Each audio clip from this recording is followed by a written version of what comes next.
Hey everybody, welcome to The Hole in the World, an Invisible Sun actual play, hosted by Manapot Studios. I am, as always, your GM, Zach, otherwise known as Great Zamino.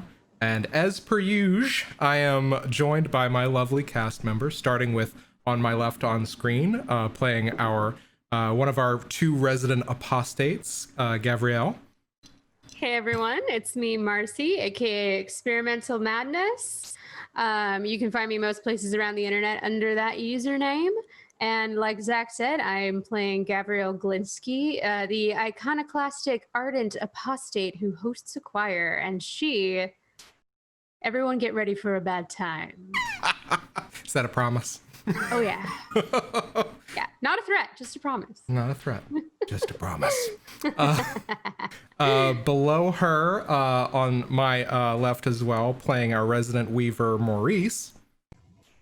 Hey everybody, I'm Bill, aka Ghost Spike, playing Maurice Webb, a stalwart empath of the Order of Weavers who turns tales into reality. And Maurice just got one of his limbs turned into a big gross tentacle arm against his will, and is dealing with that and whatever else might happen from that. Not having a good time.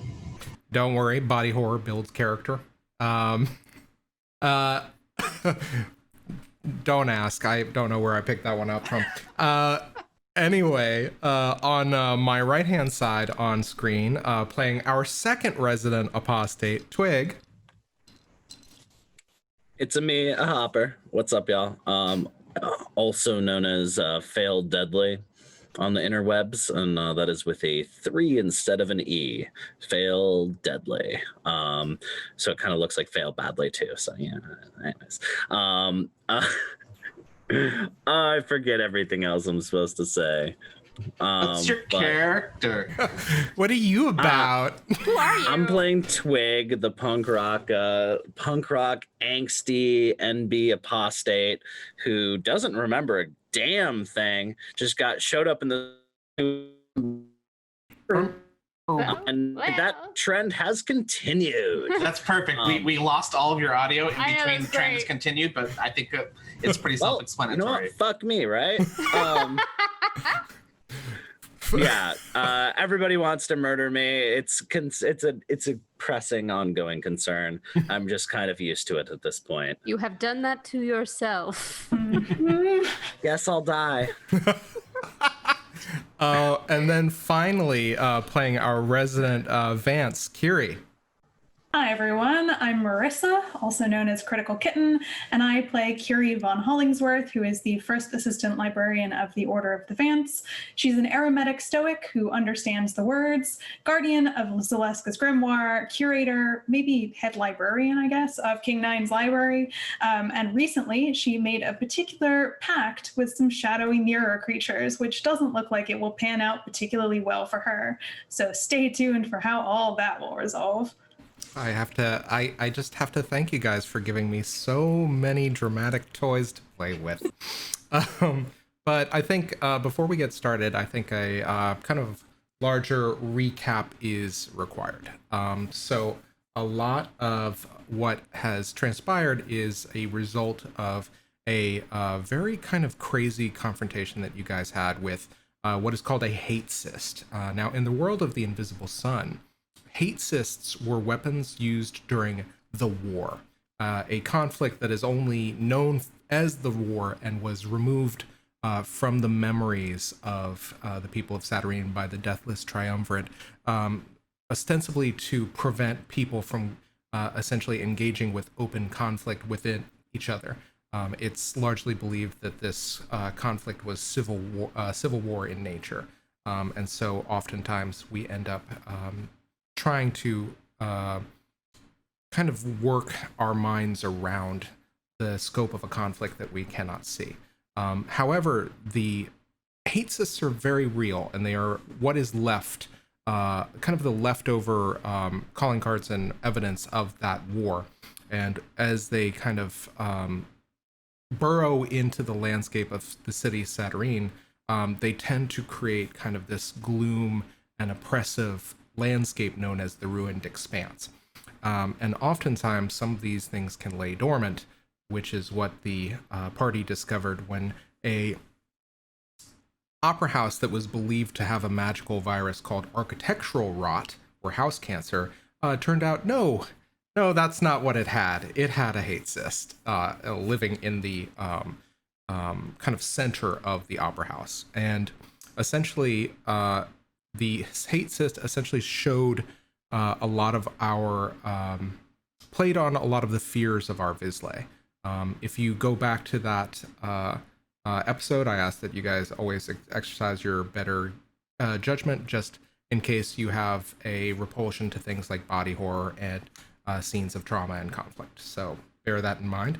But the after all of you kind of underwent your own individual kind of nightmares, you managed to come together to fight off the hate cyst, which was gibbering madly at you as you ended up eventually destroying it, but not before it was trying to convince you that it was killing your friends, or you were killing them, rather. In the shuffle, the person that you guys came to save, Ashwin Khatri, invoked their secret name, and using the power invoked of that invocation was able to teleport to safety away from the opera house, having been filled with fear. You also enlisted the help of two other friends or NPCs that you know of, namely Alinea, the mentorly Vance for Gavriel, and finally Nikolai, the close friend of Gavriel from her time in the Grey Sun.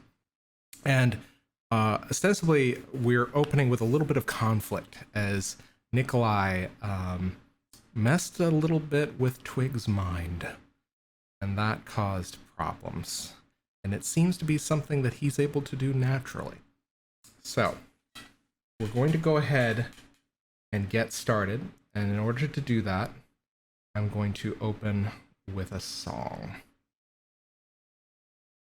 If I can find it in the right place and use my halting ways of speech to put put you guys on more on edge. All right. Is that too loud, guys? Okay. Maybe a hair. Maybe a hair too loud? Let me fix that. I don't know. I thought it was more of a rabbit too loud. Okay. All right. Is that all right for everybody? Mm-hmm. Okay. So, we open. And it seems like you guys are safely out of the effect of this hate cyst. You have emerged from the opera house. That being said, however, things are looking like you're going from the frying pan into the fire. Namely, the issue that we're kind of finding out is that you are being approached by a number of very official-looking people, one of which, a large group of about 5 of them, are what you recognize to be Thaw, the kind of peacekeeping force within Satyrine. And I apologize, it seems to me this is way too loud for me. There we go, that's better. So, you guys are being approached by the Thaw, these agents of kind of the police of Satyrine. Oftentimes they are brought in by garants of individual districts and neighborhoods in order to address very large conflicts that cannot be handled by local security forces. And as they approach, Twigg, you stir almost immediately, waking up from a kind of this momentary kind of blackness that was induced by Nikolai's ability. And you find yourself staring at one side, directly in front of you, the Thaw flanking a member of what appears to be a sort of officious government position, and holding you in his arms, having carried you out of the opera house, is Nikolai. What do you do? I think notably, it's not so much what Twig does immediately, is that their hair is just straight white. And I think anybody that knew them would also know that their eyes are not normally that color. And that is not something that's normal, that's ever happened before. Their eyes are actually also not white, but basically clear, blood pink, as if all pigmentation in the iris is gone. Okay. Yeah, Twig's not a super big person. They're like 5'7" ish, kind of lanky, but not very big. And I think Nikolai. How big is Nikolai? That is actually a question for Gavriel. I mean, like average height, 5'10". Yeah. 5'10", 5'11". I will say my own little touch on this is he's broad-shouldered, is the one thing. How is Nikolai carrying Twig? You tell me. How would you think that? Like, would it be easier to carry you one arm under the knees and one arm over the shoulders? What do you think? Under the back? Yeah, like there's firemen or like just I don't even know what you call that. And marry me. Bridal style. Bridal style. I think it's bridal style, just for. It's more of an interesting kind of like tableau that way. So yeah, bridal style. Bridal style. So I think the first thing that Twig does is throws up all over the place. It is a mixture. It is mostly ink, but there's a not small amount of blood in there as well. Probably on Nikolai. Yeah, Nikolai just and kind of like looks down and makes eye contact and is the eyes open a little in surprise that you're awake. And then Twig is looking like 3 feet, like they're 3 inches away from Nikolai, and is instinctively gonna just headbutt him. Oh wow, okay. All right, roll to hit. What am I rolling? I would say that you are rolling. I'm gonna say roll a 7. That's your challenge rating.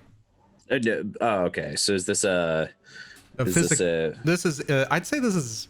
I mean, does interaction really? Yeah, let's say it's interaction, not interaction. Accuracy.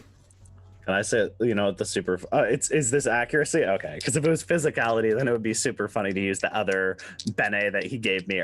Actually, so actually, I will say this: when he told you to sleep, you lose that bene.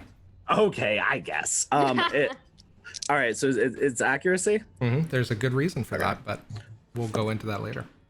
Just like that. That's not phenomenal. That's +1.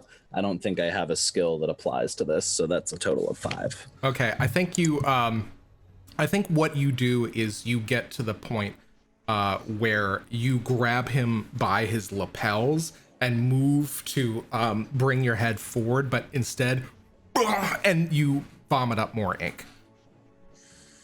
And again, just Nikolai's kind of bemused, befuddled, whatever adjective you want to say. Just like, you've probably like given up a gallon of ink at this point. And that I think is actually, with that having happened, I think Gav, you clock this, having your kind of awareness enhanced by the eyes of Amanus. Yeah, I was about to say, have we burst out into the public scene and I am like this? You are surrounded by people. At one point,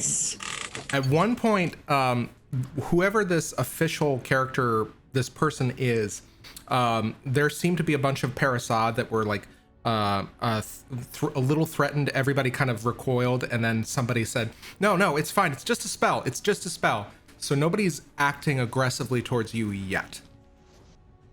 What do you do? I was gonna say, like, if I recall correctly, I was halfway in between this cool Archaeopteryx form and the usual more unstable Wereraptor nature, due to Twig pulling some stunts. So it's possible, especially now seeing what you just tried to do, that Gav is like, I mean, literally probably in the middle of what I imagine looks like some sort of terrifying transformation from something that could ostensibly be a spell or like a rational creature into this like more feral version of the Eye of Amanus spell that she normally casts on herself. Mm-hmm. Okay. Yeah, and I was gonna say the other thing is your halo turned red, right? Did it? Yeah, you said that. That was a note. My halo's red. Mm-hmm. What do you do?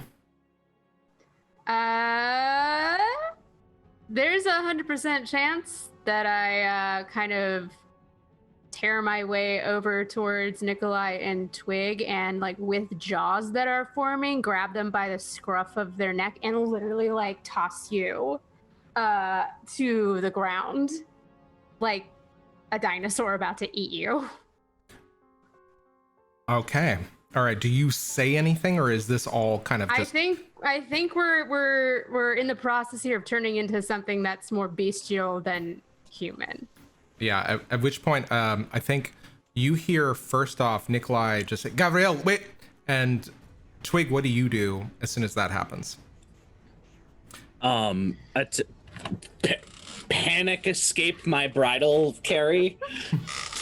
I think just kind of basically try to get Nikolai to drop me so I can. Oh, I've literally grabbed you by the scruff of your like collar though and thrown you. Oh, okay. Well then, I think Twig is gonna roll, kind of skid roll, and then try to come up on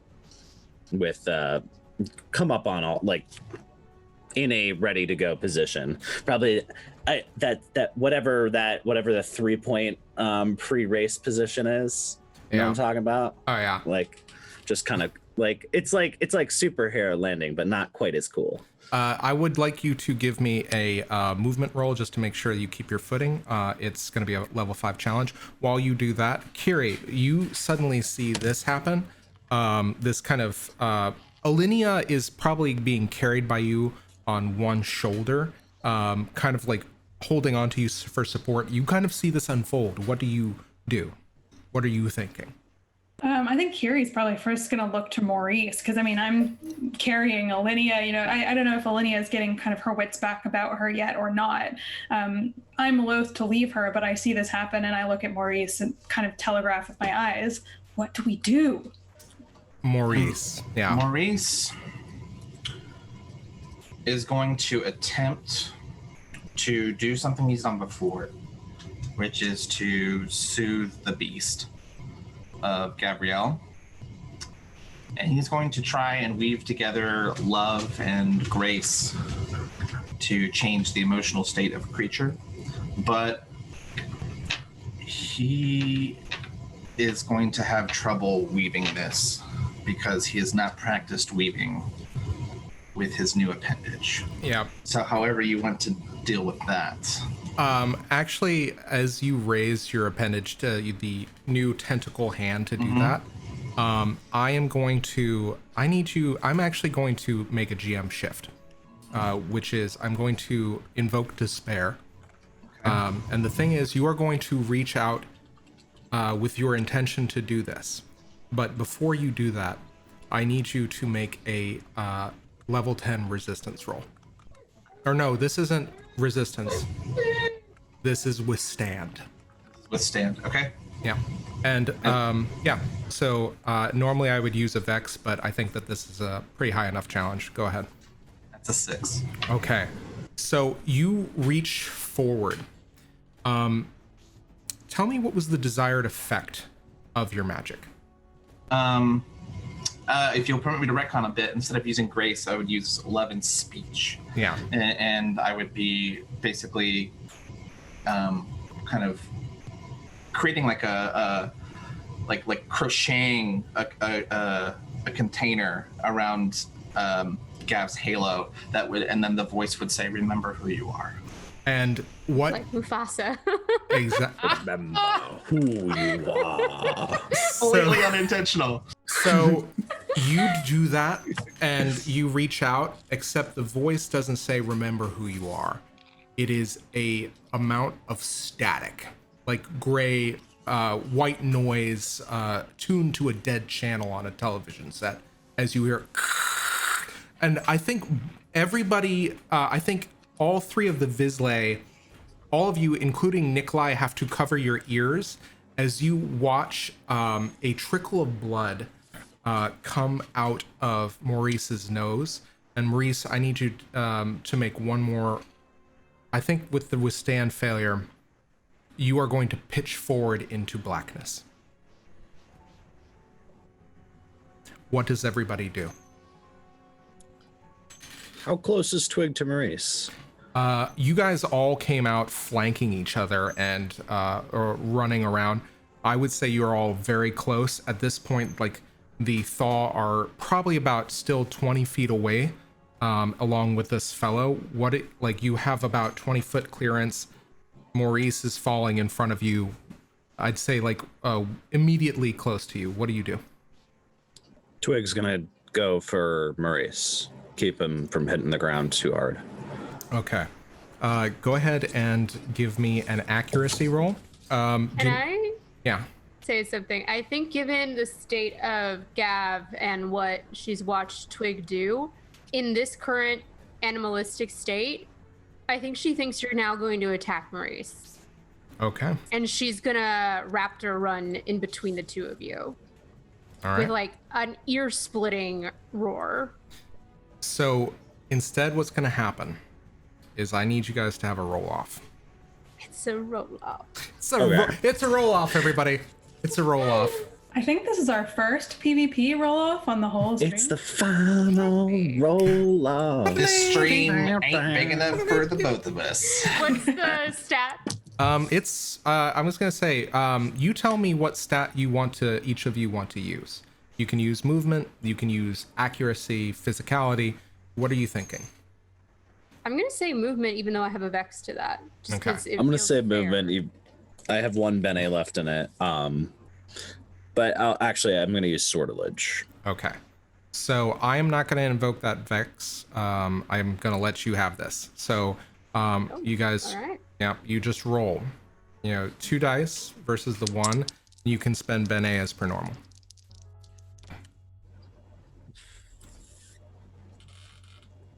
How'd you do?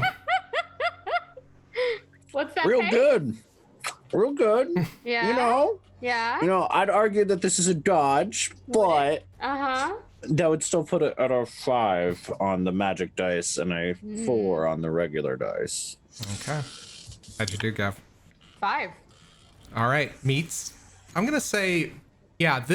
I think what happens is on an equal kind of tie, you grapple each other, Oh, jeez. and I think what It's like yeah, and I think at which point Maurice hits the ground, not hard, but just kind of like falls to like off of one of you, and kind of rolls and hits the ground. Kyrrie, you are not engaged. Nikolai is kind of panicking, trying to move to almost like try to pull you apart. Kyrrie, what are you doing?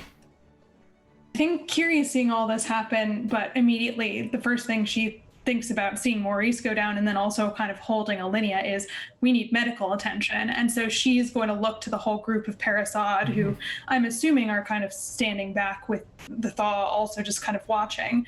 And almost as though she were Alinea, like their commander, she's going to look at the Parasad and go, well, what are you doing? We need medical assistance. Help us. Yeah, I think immediately that one woman that originally told you to stay the hell away from the opera house is going to step forward and just say, you heard her, come on. And they're going to begin moving, some of them with some rush. Maurice, you are unconscious. Nikolai has no idea whether or not to step forward and try to stop you because you're wolfing out, so to speak, or birding out.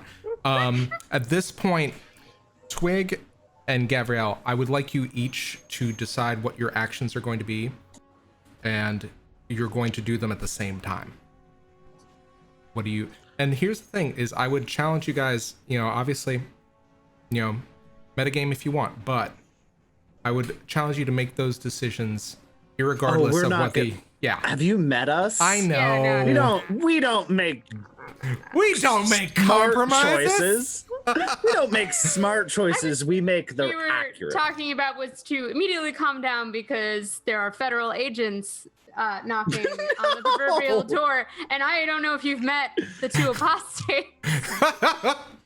All right, what do you do? There is not a single ounce Oh, of giving a shit between the two of us. I am full of teeth and claws, and I am getting them into you. Oh yeah. I think that it's funny you should mention that, because I think at this point, Twigg is definitely just like, all right, so we're doing the murder thing, cool, and is point blank firing not Fortinbras, but the blood gun has basically drawn this this blood and bone revolver from their chest, sucking chest wound. All right. Okay. So let me see what your challenge is going to be. How much crux have each of you spent individually? Let me pull that As up. of right now, 7. Okay. What have you spent, Gavriel? I have. Give me a second. Mm-hmm. Because it needs to be on the phone. And I had it on another screen. Okay. I have only spent 4. Okay.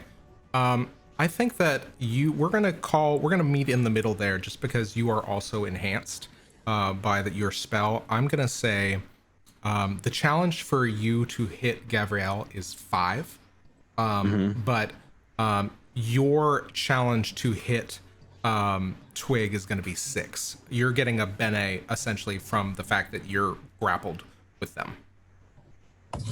Okay, so 5 and 6 each of you.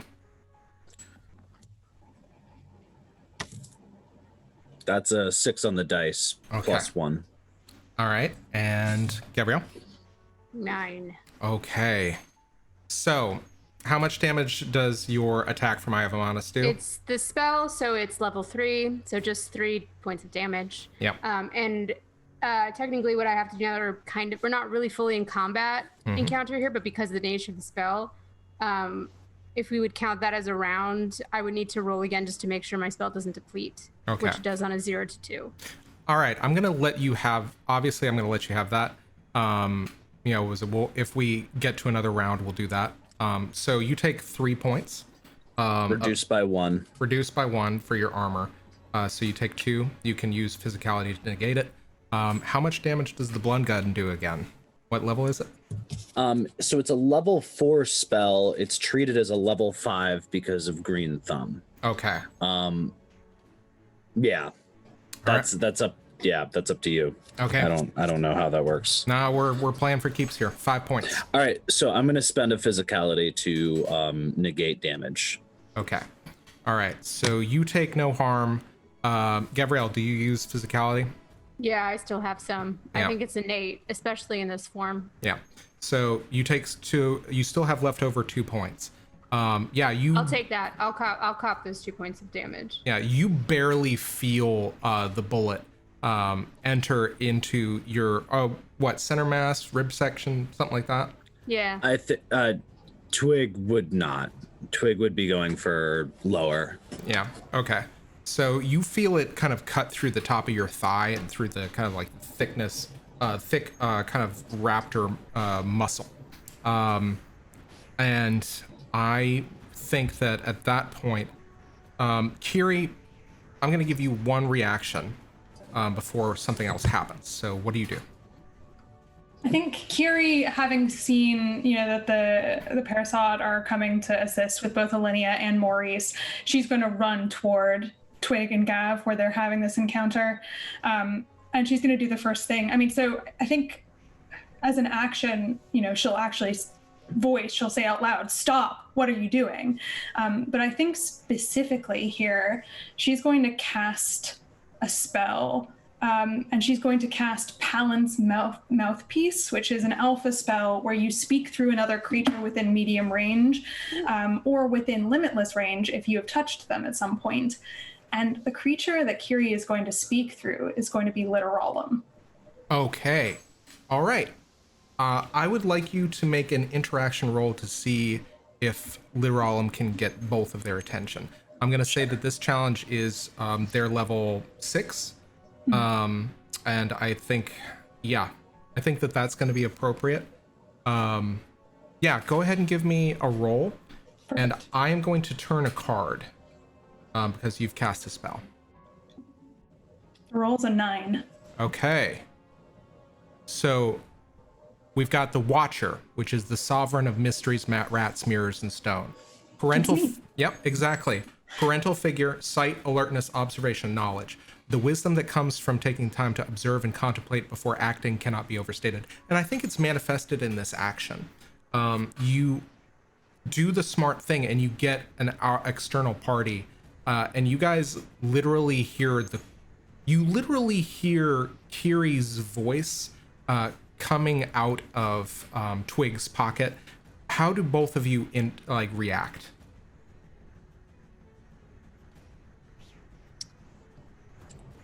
It's also speaking with a sense of gravity and a lot louder than Kyrrie's normal voice would be. I mean, describe kind of Palant's mouthpiece for us a little bit. Yeah. Yeah, so Palant's mouthpiece, let's see. It's,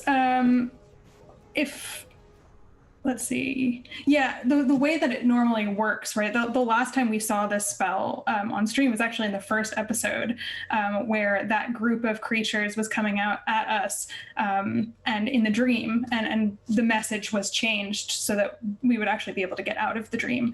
And so here in the real world, it has a lot more of a sonorous kind of booming effect. So it's almost as though someone was speaking out of a megaphone in the sky, but only within a certain radius of the creature that is doing the speaking or that is being the mouthpiece itself. And so, you hear Kyrrie's voice coming from inside Twigg's pocket in this very authoritative, magical, you can sense it's probably twinged with magic because it's, the voice is so loud. And Kyrrie's voice is saying, "Stop." And I think at that point, the people that are the soonest to arrive are not in, because you pulled your sovereign card, the people that are the quickest to arrive are not going to be the Thaw, they are going to be the Parasad. But you guys have heard this sonorous booming voice. The Parasad, these Vances seem to be descending quickly upon you, running, whereas the Thaw are just kind of marching lockstep. How do you two react? Ooh. I don't want to negate what you just did, Marissa, because it was cool, but I really think that because Gav is so far into a primal state, I don't think words are enough to affect her. The sheer volume of it, I believe, would be enough to briefly startle her because it's loud. And it might be enough of an opportunity, at the very least, for Twig to slip through her claws and teeth. Okay. Twig, what are you doing? I think Twig's definitely an instinct is to get away. They want nothing to do with this. I think that they are going to take this opportunity to cast a spell. Okay. And that spell, not using the extra bene, that spell is Memory Spew. Because it forces it's a level 3 spell plus 1 dice, and with a touch I make a person use an action to cough up a ball of gelatinous substance that is 1 memory. If I add 2 extra sorcery points when doing so, I choose the memory. I do not add that. This is just to make Gav busy throwing up. Throw up a hairball. All right. So again, your challenge is going to be 5 minus the 3 that you've put into the spell. That's, you only need to hit a 2 on one of the dice. I am going to pull a card to see which memory you get. Oh yeah. I will never roll again for something. This is the most, of course I roll really well on the not super important roll. Yeah, Okay. Yeah, that works. Okay. How'd you do? 8 and a 6. Okay. So the card I pulled is the Crowded Tomb. The color, it accentuates the pale sun, and it de-accentuates the green. It weakens green magic. What color is your spell? Memory Spew is blue. Okay, cool. Endings, despair, and completion. The tomb lies at the end of all stories, the reward for the greatest monarch and the lowliest beggar. Of course, the tomb is crowded. It grows more crowded each day. Okay. Oh my God! Dig your grave, Twig. Do you see? So can you explain to me, Memory Spew? Do I lose this memory, or am I just sort of like showcasing it in a physical So way? you actually you throw up a gelatinous orb that is like I've kind of been picturing them about like smaller than a pool ball, but like a racquetball sized orb, and that it specifically looks, smells, and tastes like the tone of the memory. And basically, you spend your full action throwing it up, and then whoever eats it gets the memory. But I lose it entirely. Yep. Okay. So with that card that got pulled, I think, yeah, the gag reflex starts, and you begin kind of throwing up, and there is a flash of something, a flash of panic, and you realize it's coming from inside of you, and it's coming from, it's not coming from one of the angels. Let me double check something really quick. It is the first time you have heard this this word being uttered by Jakob, but it is unmistakably Jakob, who yells, and this black, viscous, hissing with steam liquid vomits out of your beak as it hits the pavement, and I think actually it would probably vomit onto Twig, and it begins hissing steam as the heat of it is radiating off in the cool air, but you feel a weakness within a part of you as your red halo stutters a little bit but continues spinning after a moment. But it does take your action to stop and throw up this awful memory. Whatever it is, you do not... I think that however, Twig, you have touched her in order to invoke this... I mean, we were grappling, power. so... Yeah, exactly. Yeah. You get a flash of something, which is you see an older man looking straight into your eyes as basically a man in what appears to be regal military garb, with very fine. There is chaos sounding all around you, and you see as your claws reach forward for his neck, but before they find purchase, that's all of the memory that you get as you flash out. Does Twig recognize the man? I'd like you to make me an intellect roll. I will put a Benny in that. I am going to say you're going to need at least an 8. That will not do that. Okay. That is a 5. On a 5, I will say it's vaguely familiar. You feel like you've seen this guy before, but you barely get a moment before the memory is gone. And it's now sitting in kind of like a pool on your chest. So yeah, and like basically it forms into an orb as part of the spell. So yeah, if Gavriel isn't capable of grappling Twig right now, they're gonna grab that and they're gonna run. Okay. As you do, I think that you run. I'm gonna turn another card and see who you run into. All right, I accidentally turned on Steam. That's not what I wanted. All right, this is the cat. Solitude, curiosity, cleverness, and dexterity. Cats see much, they prowl about, or simply find a good vantage point and watch and sleep. Humans make excellent domesticated companions for cats. Okay. Someone important to matters at hand is a misanthrope and lives alone. A cat takes an interest. A trap is sprung by curiosity. An NPC's cleverness gets them into trouble. But I think it's... That's my animal. Yeah, that is your animal. Sons sometimes must act alone to succeed. But be wary of taking them too far. A challenge may arise that involves both mental and physical dexterity. Okay, so I think what ends up happening is you run head first into the front of this line of Thaw. Now, we've described the Thaw in the previous episode very briefly.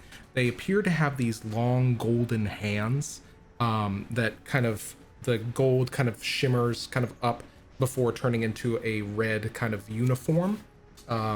These police-like figures, they have a massive kind of blockish hat that obscures their eyes, and you just literally see the very bottom of their nose and their mouth, at which point one of them is going to reach out to touch you, Twig, as if to kind of grab your hand. What do you do? Dodge that shit. Okay. I would like you to make a dodge roll 6. All right. I think I'm out of... Oh, wait, no. I didn't use movement for that, so... That is 6 + 1 + 1. That is an 8. Yeah, you barely dodge out of this this figure's grasp as this person reaches forward to try and get a hold of you, and you just jump back, and at that point a parasite agent has kind of stepped in between you and the Thaw, and which point the parasite just says, wait, we've got this, we have this under control. And at which point, yeah, the other parasite are beginning to flank in and move. At which point, I believe, yeah, there's probably 2 parasite, one flanking either side of you, Gavriel. At which point, I think Nikolai is finally kind of like turned to get in front of you and face you and say, Gavriel, it's all right, Tavarish, it's fine, everybody's fine. And what do you kind of effect do you think that's going to have? I think there's like this black ichor that's like still dripping like from the beak. Mm-hmm. And I think there's a moment in which almost she doesn't even recognize Nikolai at a certain point, and then it starts to come like a little further back. And you know what? I'm actually gonna make this roll just to see if this happens naturally. Okay. And ironically, it does. That's a 2. So the spell depletes. Excellent. Okay. Yeah. You describe this kind of transformation, this transition. What happens? Yeah. This monstrous in size and power raptor-like beast slowly starts shrinking in size. The claws revert to fingers. The feathered hair and almost reptilian / bird-like skin goes back to regular human texture and palette, and while the feathers revert a little bit, they remain along her crown until there is a human woman once again, Gavriel. I think I know that some of us have already kind of passed out, and I don't want to shut things down, but like, I don't know how conscious she can remain after all of that. Yeah, absolutely. Give me, I'm going to say this is kind of draining, so give me a withstand roll to see if you can stay awake. And that one is going to be a 7 challenge. Fail, that's another 2. Okay, yeah. You drop, and Nikolai just lurches forward to catch you. And I think, yeah, Kyrrie, at this point, the lead parasite agent has come forward. and kind of sees this happen. Just, well, that was lucky. Okay. I can't believe you went in there. To be fair, I called for backup.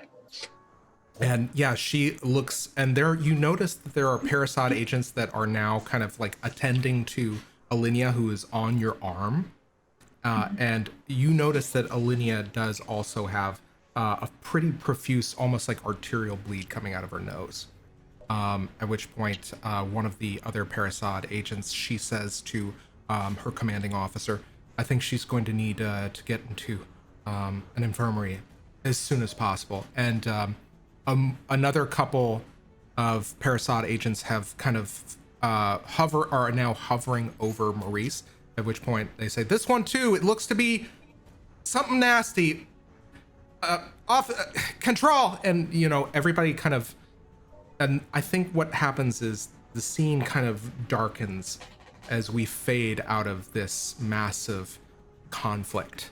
And as the Thaw approach around you, at which point I think the very last thing, Kyrrie, before things begin kind of getting more officious and bureaucratic and official, you see, all of you see kind of the crowd, each kind of closing in a little bit curious.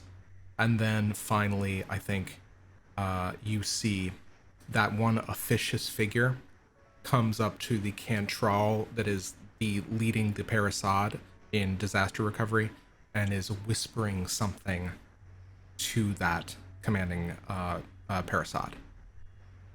And so at that point, I'm going to close down on that scene. We're going to fade out. And we're going to start with Maurice. Maurice. Let me go ahead and change the music here.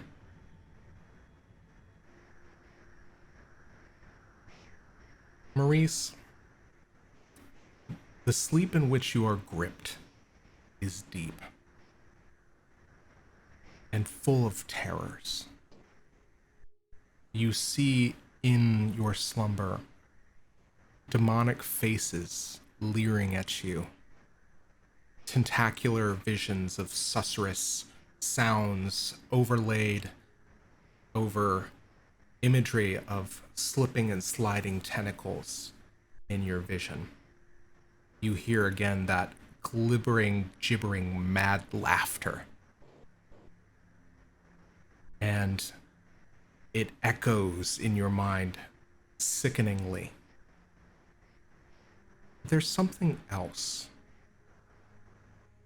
And you find yourself standing in a deep blackness, an inky blackness.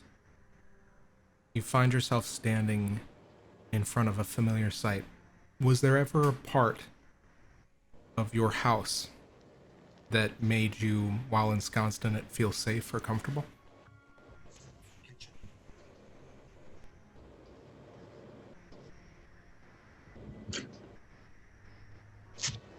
Maurice? Oh, it's the kitchen. The kitchen. Okay. Yeah, you find yourself at a kitchen table. And there is a pot of tea, several cups, and it's almost like you are in a ring of light, a spotlight, on which is focused this table, the tea, your pipe, freshly packed and smoking. And you hear a distant voice. Maurice? Maurice? What do you do? I look down at my right arm. Seems normal. Same arm that's greeted you for your entire life that you can remember. I look around. Look down at Duncan. Duncan is sitting by your chair, but in 1 second, Duncan seems more. You notice that Duncan is casting a very large shadow, an impossibly large shadow, and the shape and silhouette of the dog doesn't match the shape of the thought form. In fact, it doesn't feel like a thought form anymore. It feels like your dog, but that silhouette is still disconcerting. The voice is coming from beyond where my vision, where this halo spotlight goes. It is in the darkness, and vaguely lit in that darkness, you see surfaces, just maybe furniture, maybe some things moving just barely out of sight. But it's Maurice called... attempts to stand up and see what happens. You stand up. Duncan looks up at you from a lying down position and then rests his muzzle back on his paws and waits dutifully by the underside of the table and doesn't move to join you. Maurice starts touching things, picking up a cup, picking up the pipe, feeling it, like squeezing it. They feel very real. They feel very comforting. He steps to the edge of the halo. And you hear that voice now calling out, Maurice? Maurice? Do I recognize the voice? It sounds vaguely familiar to you. It's like the voice of a friend, maybe, you haven't heard in a very long time. Hello? Can you hear me? I hear you just fine. Who are you? A friend. Maybe somebody you haven't talked to in a long time. Where am I? You tell me. Maurice looks down. Is the shapes of something, does it look like his apartment is continuing just in the darkness, or does it look like he's at the precipice of a void? It feels like the apartment is continuing. It just seems like it's overcrowded, like there's all these darkened silhouettes and shapes.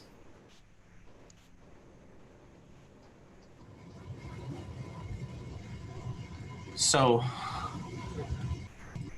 we haven't talked in a while, huh? He starts walking around the perimeter of this light. That's right. To be honest, a lot of that is my fault. Oh yeah? I'm all ears. One tail spinner to another, I felt I should probably have left you with more to go on. Yeah, I'm not really feeling like solving any mysteries right now. And you see a shape moving in the darkness closer to you.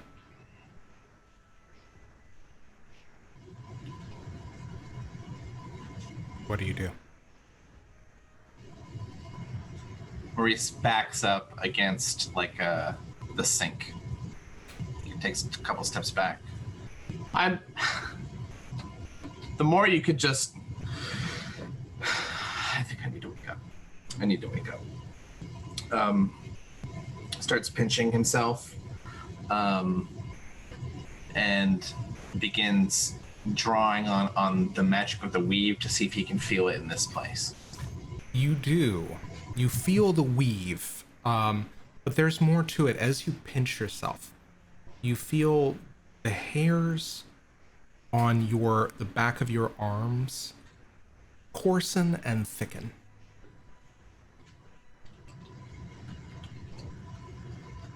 At which point, you hear whatever this figure is saying, amplifies a little bit, says, I don't mean you any harm. Can I see you at least? Are you sure you're ready for that? No! Well, at least you're honest. But maybe the time for subtlety is over. And right at the edge of this halo, this spotlight, you see a stout figure. The eyes of this figure stare out at you. First two, and then you hear this very masculine voice say, "Now, if you promise not to panic, you get more." Maurice looks around for anything else in this space. His apartment seeming extremely claustrophobic at this moment. And says, "Okay." And stepping out of the light, or out of the darkness and into the light, is a very stout, very familiar figure. It is a figure in full dress regalia, military style. Tell me something. What do you think you looked like as a young man?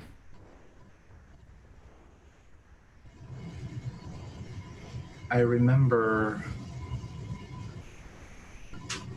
the gray, and Maurice goes to the refrigerator and pulls off a photo of him with all of his bags packed, ready to head off to college. I was gonna say, describe this figure for me. He's a lot thinner, and more tan. Definitely someone that, was outside more and got more exercise. And he looks really happy, not nearly as tired as Maurice's face. The age lines betray. Yeah, and you notice that this figure is very much has a smile playing at the corner of his lips.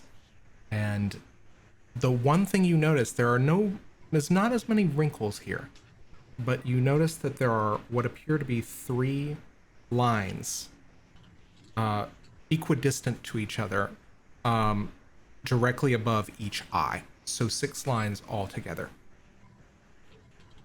And he says,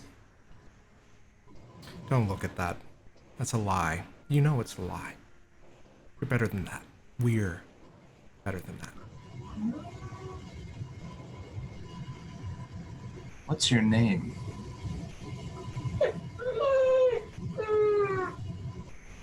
What's your name? I know it's not Maurice. Oh, it's on the tip of my tongue. Why don't you find that out first? Maybe you should talk to our parents. But And that is when the spotlight begins to contract as the figure steps back into the shadows. no, but I'm ready. No, but you can talk now. Soon, this won't beat you. We'll talk again. And the spotlight keeps on getting closer and closer to you, the perimeter forming around your body, and suddenly you are looking into a bright light as your eyes open, and a finger with a bright light being emitted out of it is passing in front of your eyes. Turn that off, please. Mr. Webb? Mr. Webb, Yeah. are you feeling all right? No, not at all. You are at Merriweather Hospital in Riveriver. You had us frightened for a bit. I'm sorry, I tried to go out of my way not to trouble anybody. And the finger goes out, and at which point you see that the person that is speaking to you is very much an angel. An angel from which the back of her head is radiating a large spoked wheel. Perched at various points around the wheel are 9 birds. Protruding from her back are 2 pairs of wings. She is wearing a long, flowing white robe. And she is being attended on either side by people you understand to be either doctors or nurses in a white coat. Now, this is important. This is up to you. Who is waiting for you in the hospital? To the side of these people.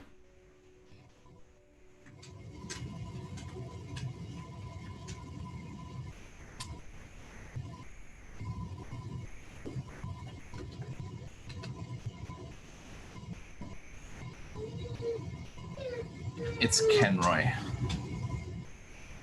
You see in the corner Kenroy watching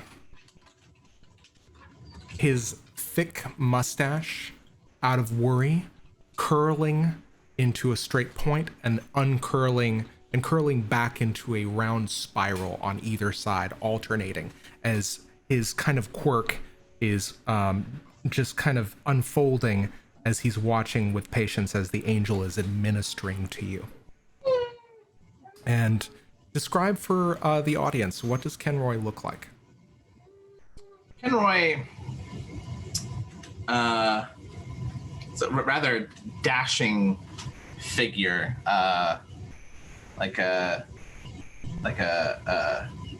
an Errol Flynn, I think, just in terms of the mustache and like a goatee and the coiffed hair, which are all a very bright shade of green, and dresses kind of slummishly, but still with a lot of flair. So like, you know, it's loose fitting, but it's very bright, and yeah, like kind of robe like, and yeah, just like kind of like your neighborhood weirdo. That's just so confident in themselves that you're, you know, never off put, more just fascinated. At which point, I think he is watching with deep concern as the angel is administering to you. You see just through his darkened skin, the eyes peering out at you, but at the same time, that familiar smell of salt water and salt air fills the room. And he kind of brushes a hand back out of his hair and just lets loose a sigh of relief when you kind of stir. And this angel looks to you and says, "It was touch and go for a while. Ashwin, Your friend Ashwin is recovering separately in another room. We see found Maurice finally like deflate as like a whole bunch of anxiety. He just sighs in relief. And as you sigh, you notice that that seam that kind of made up your hand, forming a tentacle, set of tentacles, that seam has traveled deeper down the length of your arm, almost to your elbow. And she says, "Now do not panic.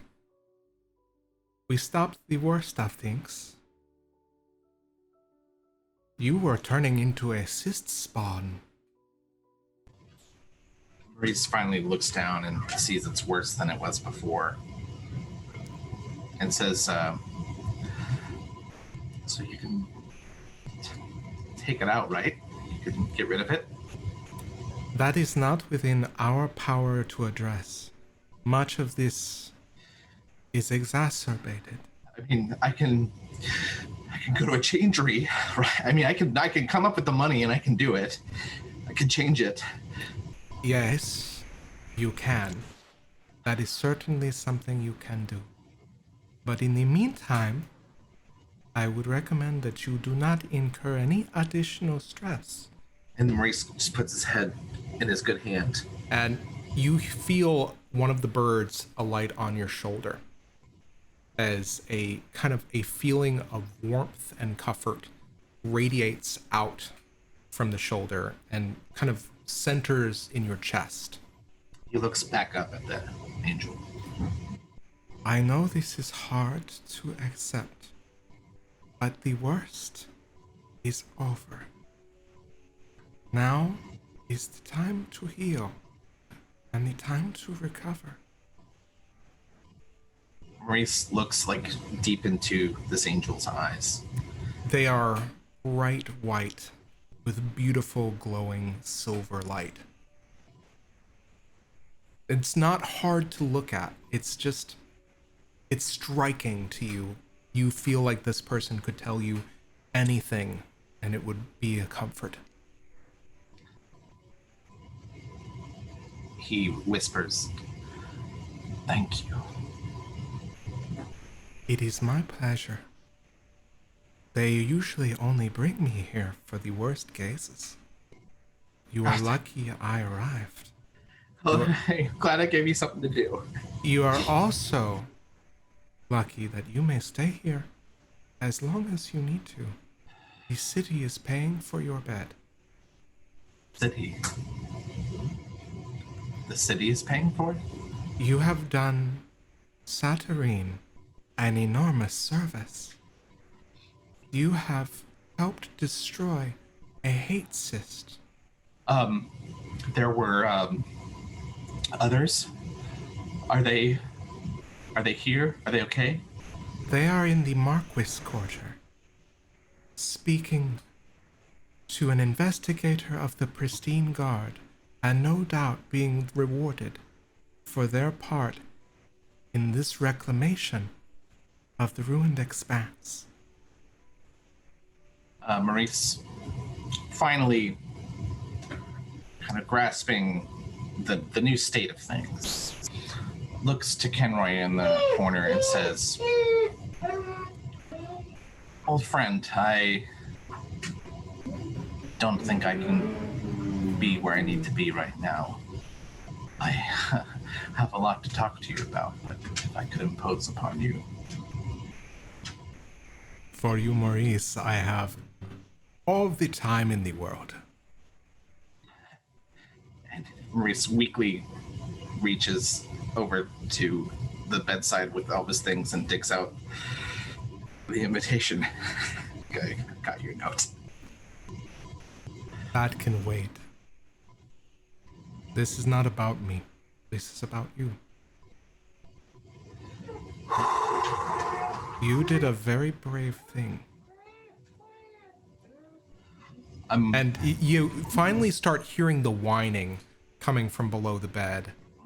Actually, I will retcon this. I will say that not only is Duncan's in your lap, on the bed, and is whimpering as you kind of have been struggling and sighing and kind of going through this grief and stress and worry. I'll say, if we're ready to zoom out now, Duncan just walks up and starts licking Maurice's cheeks and licking up the tears. Yeah, absolutely. And I think in this moment of comfort, we zoom past and out of the door, and on the other side of it, you see a man in a familiar bowler cap, a pressed afro, holding a folder and wringing his hands, determining whether or not to knock on the door. And we're going to cut there back to our Vizsla. Our remaining Vizsla, I should say. I just need to turn up the music. So, the process by which all of you are taken to the Marquis Quarter is delicate. At some point, Kyrrie, the Parasod agent, steps forward and speaks to you and says, "We've been given permission to take Alinea back, but Investigator Trask has a number of questions that need to be answered. They'll be able to administer to any wounds you might have. And they say, finally, this commanding officer says, to be honest, this is not a request. It's a I understand. command. When can I see Alinea? Soon. We'll take care of her. Okay. And I think that Nikolai, Twigg, you, I think, having kind of panicked into the arms of the Parasad, you see that there is this officious figure stepping forward from the side of this commanding officer and says, hello, I am investigator Yondo Trask of the Pristine Guard. I understand that this has been a difficult night. I ask all of you to come with me as you've done an incredible service for the city. We just need to follow up on some information. And this is during the time period where Maurice and Gav are both unconscious. Yeah, I think at this point, you see that the Parasad are I think the Parasad are beginning to pick up Maurice and beginning to move him away. I think that the sheer number of Thaw and Parasad that have descended on all of you, Twigg, you understand that your odds are not good if you were to try to struggle, try to resist. My question is, would you invariably still try? Yeah. Okay. Go ahead. It's the principle of the thing. Yeah. I think Twigg would not try to resist in the traditional sense. Twigg is going to wait for an opportunity to get the fuck out. Okay. But they're going to be keeping an eyeball on everybody, especially Nikolai's location. But is very concerned about Kyrrie and Maurice and Gav. Yeah. Absolutely. So I think the very first thing is the Thaw agents exchange a word with the officious figure, Trask, at which point you noticed that when they first arrived, the Thaw had arrived on what looked to be these large marble torsos of horse statues, essentially. No head, no hind legs or front legs, just these giant torsos on which they could mount. At which point, I think Nikolai carrying Gavriel is urged by one of the Thaw wordlessly to mount a similar charger, at which point another one kind of signals for you to do the same. And you notice that Maurice is being loaded onto one as well, separately, with a Parasad agent riding behind the Thaw agent. So it's yeah. At which point, sorry, go ahead. I was gonna say, does Kyrrie give Twigg any cues, like in terms of like how she's behaving? And I mean, mostly I think you would see Kyrrie complying. She trusts the Parasad. I think if it was the other way around and the Thaw were kind of giving direction and giving orders, she wouldn't necessarily feel the way that she feels. But like seeing Maurice going away with a Parasad agent specifically makes her feel like he'll be taken care of and he'll be okay. But I think the second that any Thaw start to take any action, that would change. So even if a Thaw like came up or approached one of us or like did something after talking to the Parasad, she'd be more skittish and you would see that visibly. Absolutely. Yeah. And I think to your credit, I think also the Parasad Control, who reveals her name is Madarina Boyd. She ends up accompanying you onto your own charger with a Thaw agent. And at which point Trask says to all of you, we're bound for the Marquis Quarter. We'll be administering aid as needed. This is a really informal process. A lot has taken place. We're making sure that your friend receives medical treatment and that you do the same. You seem to be standing, but it's important to us, the Pristine Guard, that as we investigate, we learn some about what transpired with this hate cyst tonight. From what Kyrrie knows of Saturninian law, is this compliant with that? Is this like what by the book would happen in this circumstance? Absolutely. Pristine Guard, in particular, investigators are very interested. There are segments of the Pristine Guard that are solely for investigation of criminal and kind of unusual magical matters. One of them being the propagation of hate cysts as well as the removal of them. The Pristine Guard also, as you should know, is headquartered in the Marquis Sky Tower. And basically that the Pristine Guard is the guard directly serving the Deathless Triumvirate. They are essentially like elite troops. Yeah, so all of this checks out to you, Kyrrie.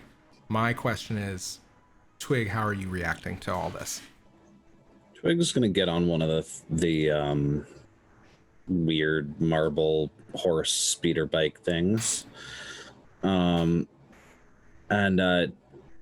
just so somebody else gets on with them. All right.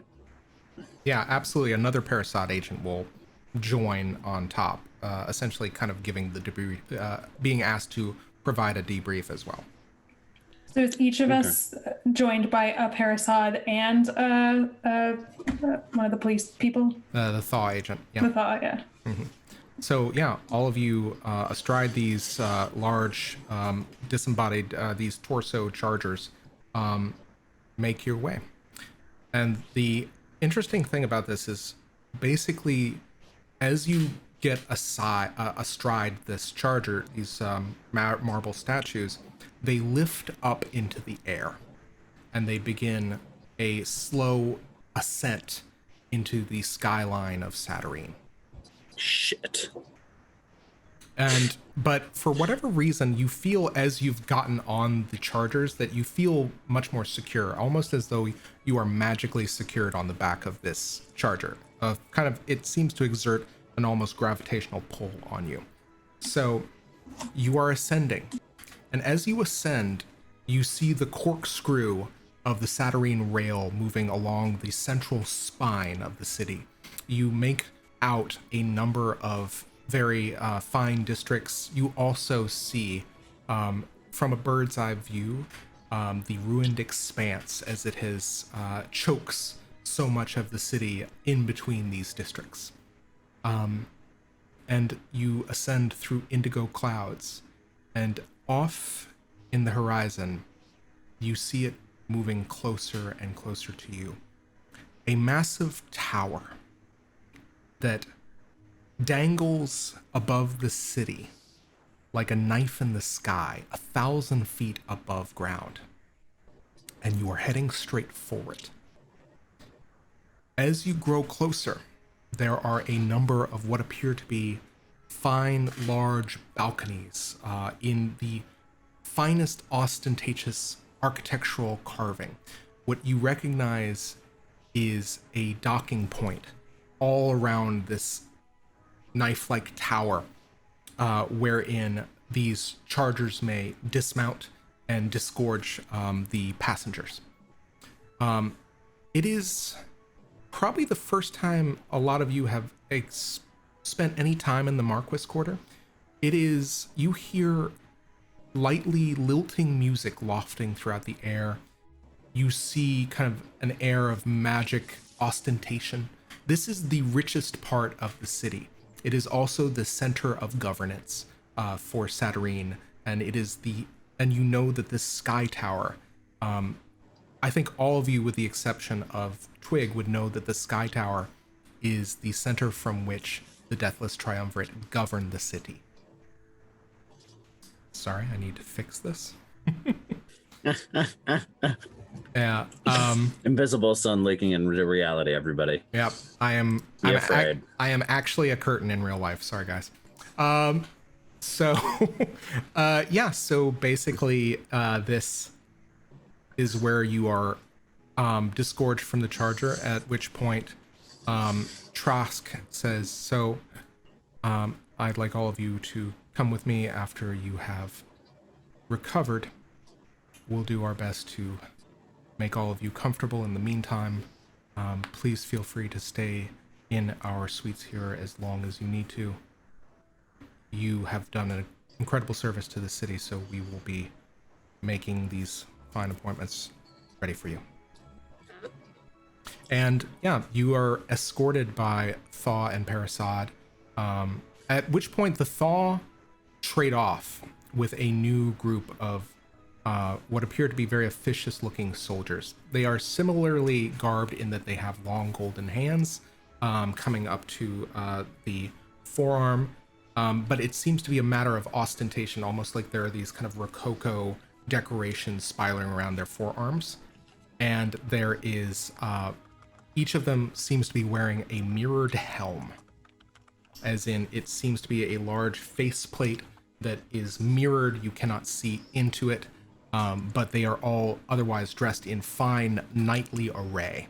All of them kind of bearing an almost ceremonial saber on one of their hips, and a very decidedly not ceremonial sidearm on the right. So each of them of varying shapes and genders appear to be kind of escorting all of you. The Thaw literally get back onto their chargers, leaving you and the Parasad agents in the tower. They get on their chargers and depart back towards the rest of Saturnine. And I believe it is at this point that you are shown to some fine appointments. You are allowed to rest and recover. You see Twigg that there are a number of what appear to be medical personnel among the Parasad that begin administering to each of you. How do you react?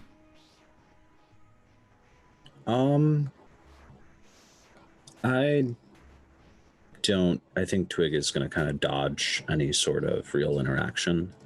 Would I have had time to spend an action to refresh all my pools, or do the thing to refresh all my pools on the ride? Absolutely. All right, I will have done that. I think Twigg is going to basically trying to look as inculpable as possible. Just kind of, despite being very out of place, is going to lurk in the general proximity of Kyrrie. Just kind of always I trust nobody here. This is all awful. I don't want to be here. And also is looking out for anything valuable. Okay. All right. Fuck the bourgeois. All right. Why don't you give me an intellect roll? Cool. I'll put a Bene into that. That is 7. Okay. On a 7, I need to open up my ephemera table here. 1 second.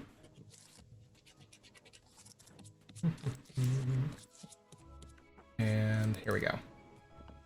Okay.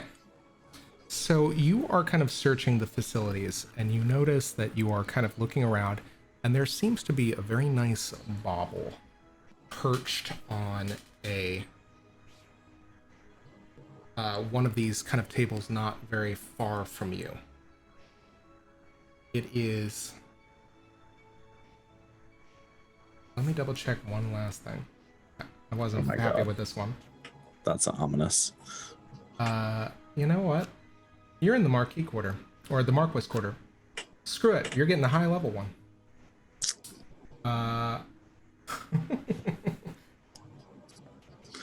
Let's see. Okay. Grabby, apostate, pause. You see there appears to be a kind of flask on one side of these kind of tables on which the Parasad are kind of administering. You see one of the pristine guard has let it rest on a nearby table, as I believe the Parasad are kind of administering and also kind of speaking amongst each other. And you notice it is a clear potion of some sort, like almost of an oil viscosity on the end of the table. I take it you are going to purloin this item? Yeah. Okay. I think like Twigg's just kind of like very casually strolling around. I'm just gonna take the opportunity to yoink. Okay. you find the Mind's Sucker, a level 8 ephemera item. Madness, catatonia, and other mental afflictions are cured. All anguish is healed when you take this potion. And so, while you're doing that, Kyrrie, what are you doing as you're kind of like seeing for the first time the Sky Tower? Yeah, I mean, I think if Kyrie's surrounded by Parasad, she's still pretty comfortable, although knowing that this is, as I think she knows, the place where the Deathless Triumvirate govern from has made her more uncomfortable, especially because her conversation not that long ago with Ardeno revealed the fact that the Deathless Triumvirate were the ones who decided to take people's memories of the war away, and to keep that knowledge. So I think the closer they are getting to people and factions to do with the Deathless Triumvirate, I think the more skittish she's getting. But I think she is interested, somewhat like Twigg, in the knowledge that might be kept here as a result. And so I think she's gonna maybe even make an inquiry, a very innocent inquiry about whether there's a library in this tower. They did, after all, just perform quite the service for the city. It would be great if she could, take a moment and read a book just to calm down, something like that. Absolutely. Yeah. What book do you grab out of your bag? Well, I think one book that she's going to take, she's going to just check in with Zaleska's grimoire, and just sort of see if she gets any sensation from that, much like she did with King 9. She hasn't really succeeded in building like a formal language yet, although she's trying with Zaleska's grimoire, but she is trying to start to get senses about when the grimoire is having an intent, as it were. By the way, as you kind of pull up Zaleska's grimoire, you feel like a heat radiating off of it. My question is, where did you put that sample of the Hate Cyst? Was it in your bag? Yeah, there wouldn't have been time to think of like where to store it, so I would have just like popped it in my bag. Yeah, it seems to be radiating a white hot heat in some places, almost kind of localized, but as you place your hand on it, it cools to your touch, and you realize whatever it is, it's seeming to kind of radiate that to keep the piece of the Hate Cyst away from it. Okay. Yeah, and I think I would like you to make another intellect roll. And no, you know what? Make an interaction roll. I'm gonna say this is gonna be an 8, and kind of give you an idea. I'll pump a bene into it. Okay. All right, so that's a 6 plus 1 is 7. So close. So you don't necessarily get the vibe that anything necessarily has changed about the grimoire, but there is one thing I will tell you. That coolness to your touch, it seems to be very receptive to you. It almost is kind of that heat dissipates around it, but at the same time, it kind of lets forth this kind of soothing warmth to your touch. And not only that, but it seems to, the locks around it are seeming to light up in a particular direction. They light all around the circle of the front cover, and then one of them blinks several times and then continues. And it seems to be, if you were to put a direction on it, it seems to be towards the north. Do I get a sense of like locality of this at all, or is that too vague? Like, do I get the sense that directionality, that northwardness, is to do with something in the tower or something much broader beyond? It would be hard to say. You'd have to kind of investigate, but where you are, I'm not sure that's something you want to undertake, but that's completely up to you. So, as you are doing this, Nikolai has been making sidelong glances at you, Twigg. And just kind of very, not like sneaky or furtive, just kind of like checking in, but he is hovering over Gavriel as a number of Parasad are just kind of performing preliminary kind of medical examinations, checking in on you. I think at which point, Gavriel, you've had a very light sleep. You haven't been out for that long, but you do hear in the back of your mind a voice bemoaning something, saying, "Lost, glory lost." And I think that is the last thing you hear before opening your eyes and seeing Nikolai looking back up at you, or looking down at you, as Parasad has essentially kind of put this sort of glowing energy over you to administer some manner of healing energy. Am I where am I? Am I on a bed? Am I just being carried? I think that at this point they put you into quarters, into like a large central area, one of which I believe they probably have a cot or a makeshift medical administration facility, or kind of number of items or kind of ephemera that can assist. So I'd say you would be on a cot. Okay. This is definitely not, this is very makeshift. It's not a place made for medical treatment. Right. So the Parasad agent that's hovering over me, I think that Gav blinks open her eyes and has just this moment of panic and reaches up to the throat of the agent and like just grabs them. Who are you? Where am I? And I think, at which point you feel, I'd like you to actually make a resistance roll. This is going to be a 6. I have a +1 to that. Okay. 7. Okay, you feel a shield flare to life, kind of like a mystical escutcheon flare to life, but you kind of shoulder past this, whatever this feeling, this repelling feeling is, as your grip remains firm as this kind of mystical shield surrounds the body of the Vance. And she says, "You're fine. We're in the Marquis Quarter. I've been administering medical aid to you. I recommend you let me go." She does. Okay. At which point she says, she begins relating to you the story that was related to you by Trask, letting you know we're to be part of an official debriefing. We're all just kind of waiting for all of you to recover. And Right. yeah, she just kind of like looking expectantly just says, "If you're okay, I can check on the rest of your friends." You can do whatever you want, but they're not my friends. And she nods strangely and departs your side. I think this is probably loud enough for Twigg and Kyrrie to hear.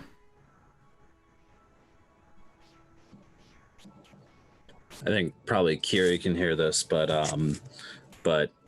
doubt that Gav can, as Twigg just lets the hammer, like gently, very gently, lets the hammer on Fortinbras back into a safe position in their thigh holster.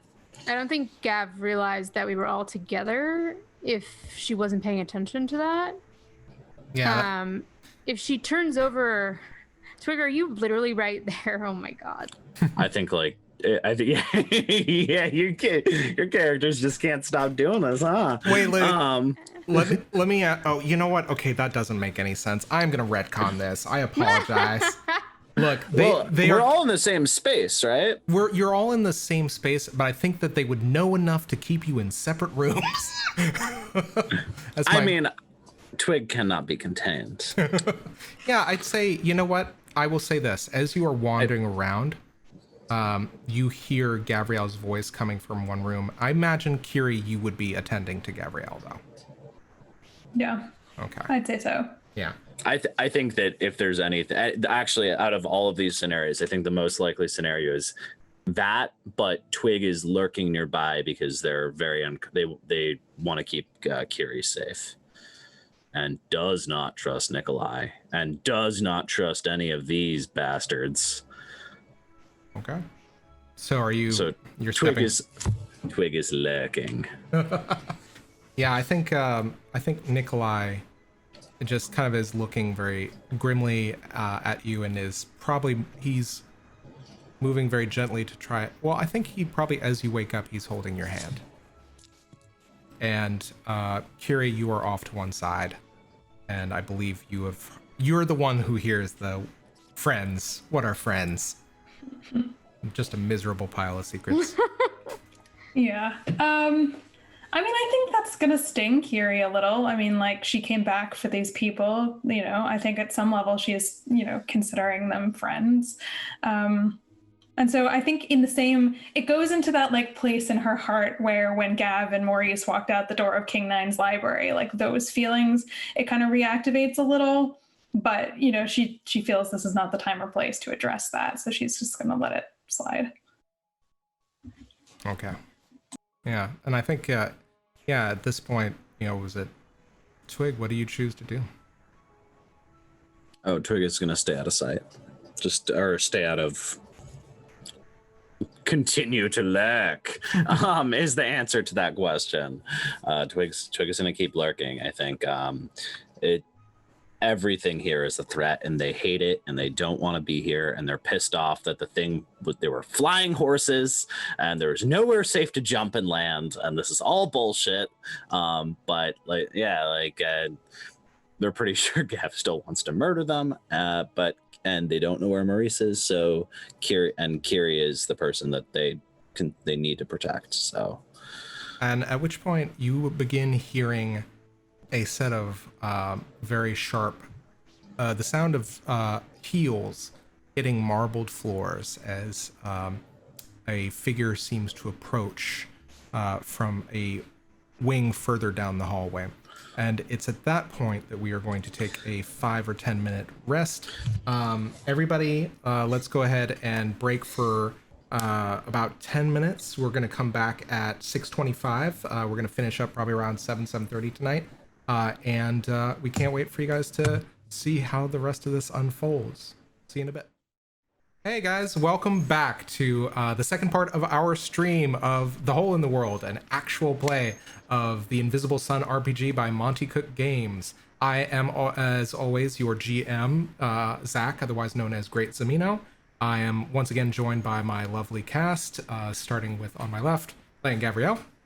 Hello, it's me again, Marcy, aka Experimental Madness, and yeah, I'm playing Gavriel Glinsky. Let's see what happens. Yeah, followed on my left by our resident Weaver, playing Maurice. Hello, it's me, Ghost Spike, and a dog.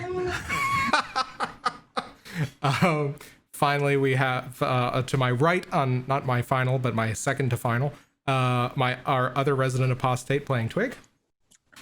Hey, it's me, Hopper, aka Fail Dudley. That's with a 3 instead of an E because I'm a bad person. And because I didn't do it the first time around, I'm playing Twigg, the iconoclastic gallant Logavore, or apostate who eats knowledge. Excellent. And then finally rounding out our team of Vizsla, playing our Vance, Kyrrie. Hi guys, I'm Marissa, also known as Critical Kitten, and I play Kyrrie von Hollingsworth, who is the first assistant librarian of the Order of the Vance. Excellent. And so where we last left, we're going to pick back up with drama. So much juicy drama. And so basically after a round of conflict, we found Maurice in the Merryweather Hospital in the Riveriver district of Satyrine, which means that we had to rejoin our separated Vizsla in the Marquis Quarter, being addressed to by Yondo Trask, a investigator of the Pristine Guard, one of the elite forces serving the Deathless Triumvirate, the sovereigns of Satyrine directly. So we're going to pick up directly where we left them off because there's a few things that need to develop. So go ahead and put on some fine music. So, you hear the stepping of boots on marbled floor, Twig, as that same officious figure from before begins making their way down the corridor towards the offices in which you guys have found yourselves working within a makeshift medical facility. Flanking Yondo is Matarina Boyd, the Cantrall that served at the behest of the Parasot. And she is she seems to be ending a discussion with Trosk as both of them move towards you down the hallway. Do you stay outside the door? Do you wait for them? What do you do? Yeah, I think Twig is reluctant to leave an overwatch position, as it were. Okay. At which point, I think you hear Trosk nod. You see Trosk nod towards Matarina. Matarina is going to walk past you into the doors of the room holding Gavriel, Nikolai, and the rest of the Parasad, and as well as Kyrrie. And you then see Trosk kind of address you to say, Twig, thank you so much. We're ready to receive you now. I'll be gathering you and your companions to just have a final debriefing of what has transpired tonight, and then we'll let you go on your way. So let me, would you mind grabbing your companions, or shall I? I'll do it. Very well. I shall be waiting outside. I think Twig is going to cease lurking. Twig strides into the room, and I think they look pretty fucked up still. Like their pools might be refreshed, but especially all the, like, there's splatters of ink and blood. The bandage on their chest is fully visible after their shirt kind of got pretty mangled by Gav, and it is soaked through with like dried blood. And this leather jacket, this kind of short duster they, mugged off Luster, and just kind of very directly looking at Kyrrie and not looking at Nikolai or Gav. Just goes, whoever big shots are, they want to talk to us. Gav sees you come in and immediately lunges off of the cot for you. I think at that, yeah. Twig doesn't move. Twig doesn't move, but Nikolai immediately tries to grab your hand, and just wait, no, Tovarish, no, nine, I think. or sorry, 9. Yes. not 9 yet. I think Kyrrie also sort of takes this step, like almost unconsciously, like between. Okay. Yeah, I think at which point, yeah, you have these people in between the two of you. That man tried to kill you. At which point, Nikolai just says,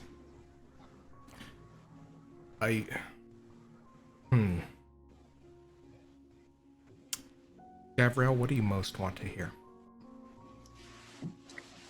What does that mean? I mean, what I want to hear is I'll hold your flower, babe. Go get him. That meme? Anyone? Yeah, totally. Hold my goal. At which point, yeah, I think there's a moment where Nikolai seems to be making a calculation and an assessment, and says, no. This is my fault. I am sorry. And he kind of looks to Twig, and he's making conciliatory motions with his hands.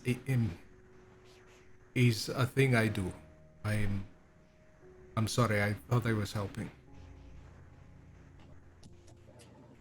Helping. Yeah. You know, where I'm from, we call taking people's free will, we call that a goddamn abomination. What? Free will? What? He's been controlling all of us. Wait, what exactly happened? And I think she's at this point looking from Gav to Twig.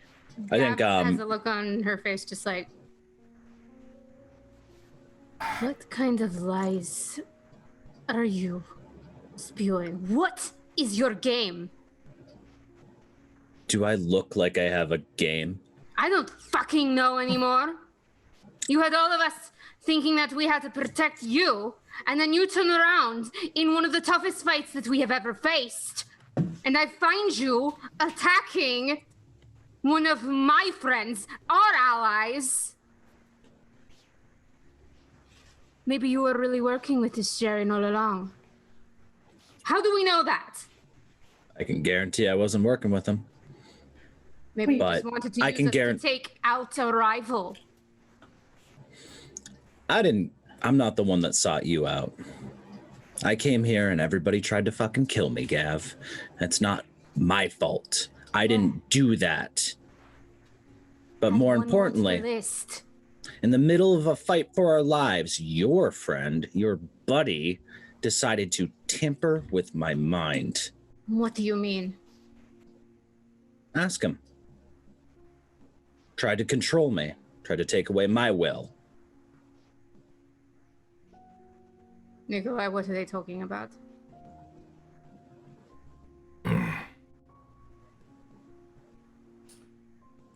He looks at you, and he looks at Twig, and he looks at Kyrrie. And he looks at Kyrrie, and then he says,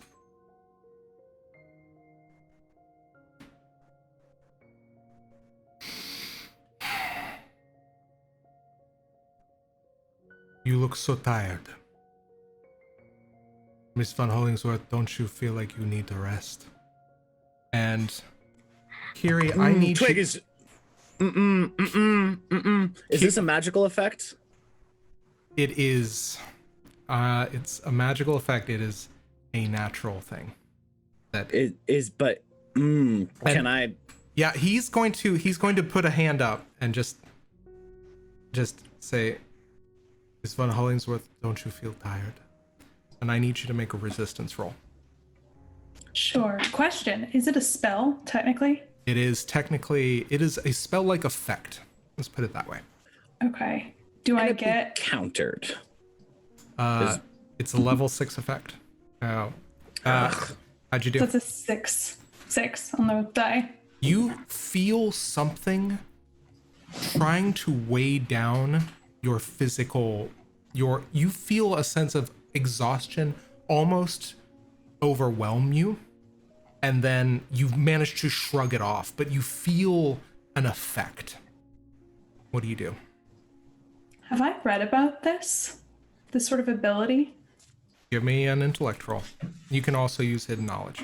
Yeah, actually I will. I think probably somewhere, like, the hidden knowledge that I will use will be librarian in nature. I think this is probably something that's listed, maybe if not in a medical book, like something, in the Vancian library as a type of Vizsla ability. Absolutely. I'm going to say this is 7. That's a 9. Okay. So with a 9, the thing, and with a hidden knowledge, you understand, so mark off your hidden knowledge. You have heard Vizslays have a variety of abilities, a variety of backgrounds, a variety of things that they are able to do, beliefs to which they subscribe that give them a certain power, and there are certain natural abilities that some people have. This natural ability, you don't know if there is a name for, you haven't heard of it, but it is somebody who implicitly is able to manipulate people's emotions and to divine what people want. It's not something you necessarily would have read about in a book, but you would surmise from this intellect roll that this is an ability that a Vizsla might have. But I will say with that roll, you also know that Nikolai is being very straightforward. He is providing a demonstration.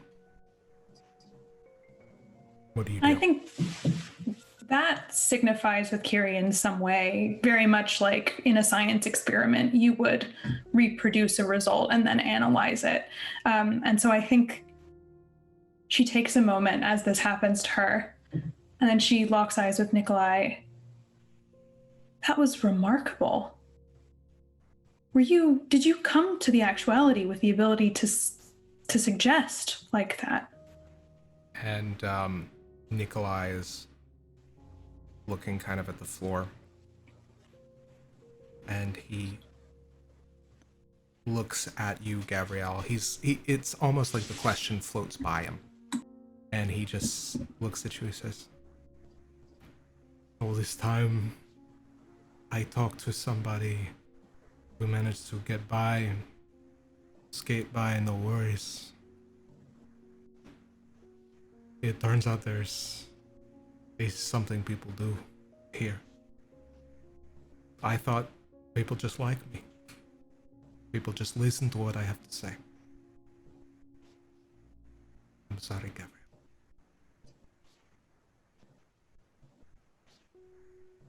What did you say to Twigg? I said, you look strong. And they believed it. Because that's what I do. I say things, and people believe them. Gav looks over at Twigg, and for this reason you attack him. For that. My mind is in the middle of a fight. Somebody breaches my mind. Absolutely. I might be a fucking thief, but I don't take other people's will. And I think at this, Twigg's gonna start walking forward. And so your solution to that was to kill my friend. And I didn't try to kill him. Me of anything. I didn't try to kill him. I watched you attack him. I asked him what he did, and he refused to answer. We were in the face of a creature that none of us had ever accounted for. None of us had ever seen or understood that was in the midst of attempting to massacre us, and you turn on someone you knew was my ally. Your ally doesn't mean it make him my ally. Get especially fucked, Twigg. I see you again and I will kill you. You hear the clearing of a throat behind Twigg. As Yondo Trask has gotten tired of waiting.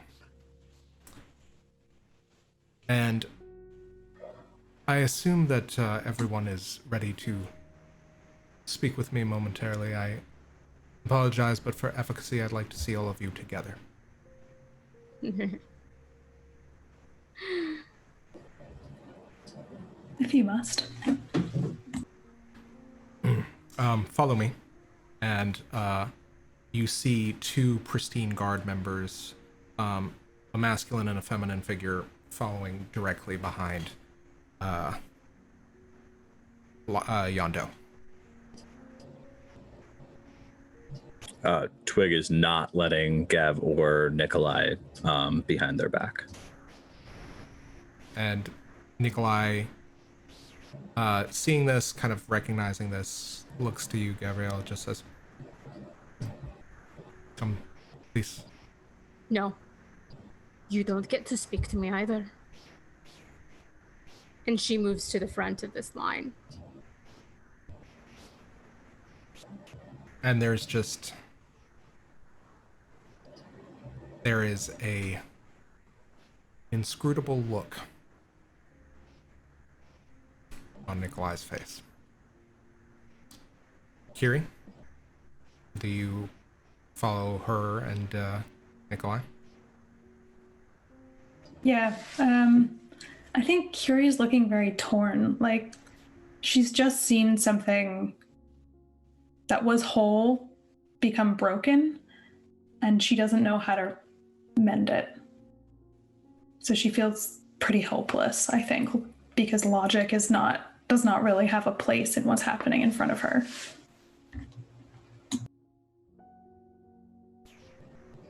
Okay. And I take it, Twig, you bring up the rear. Mhm.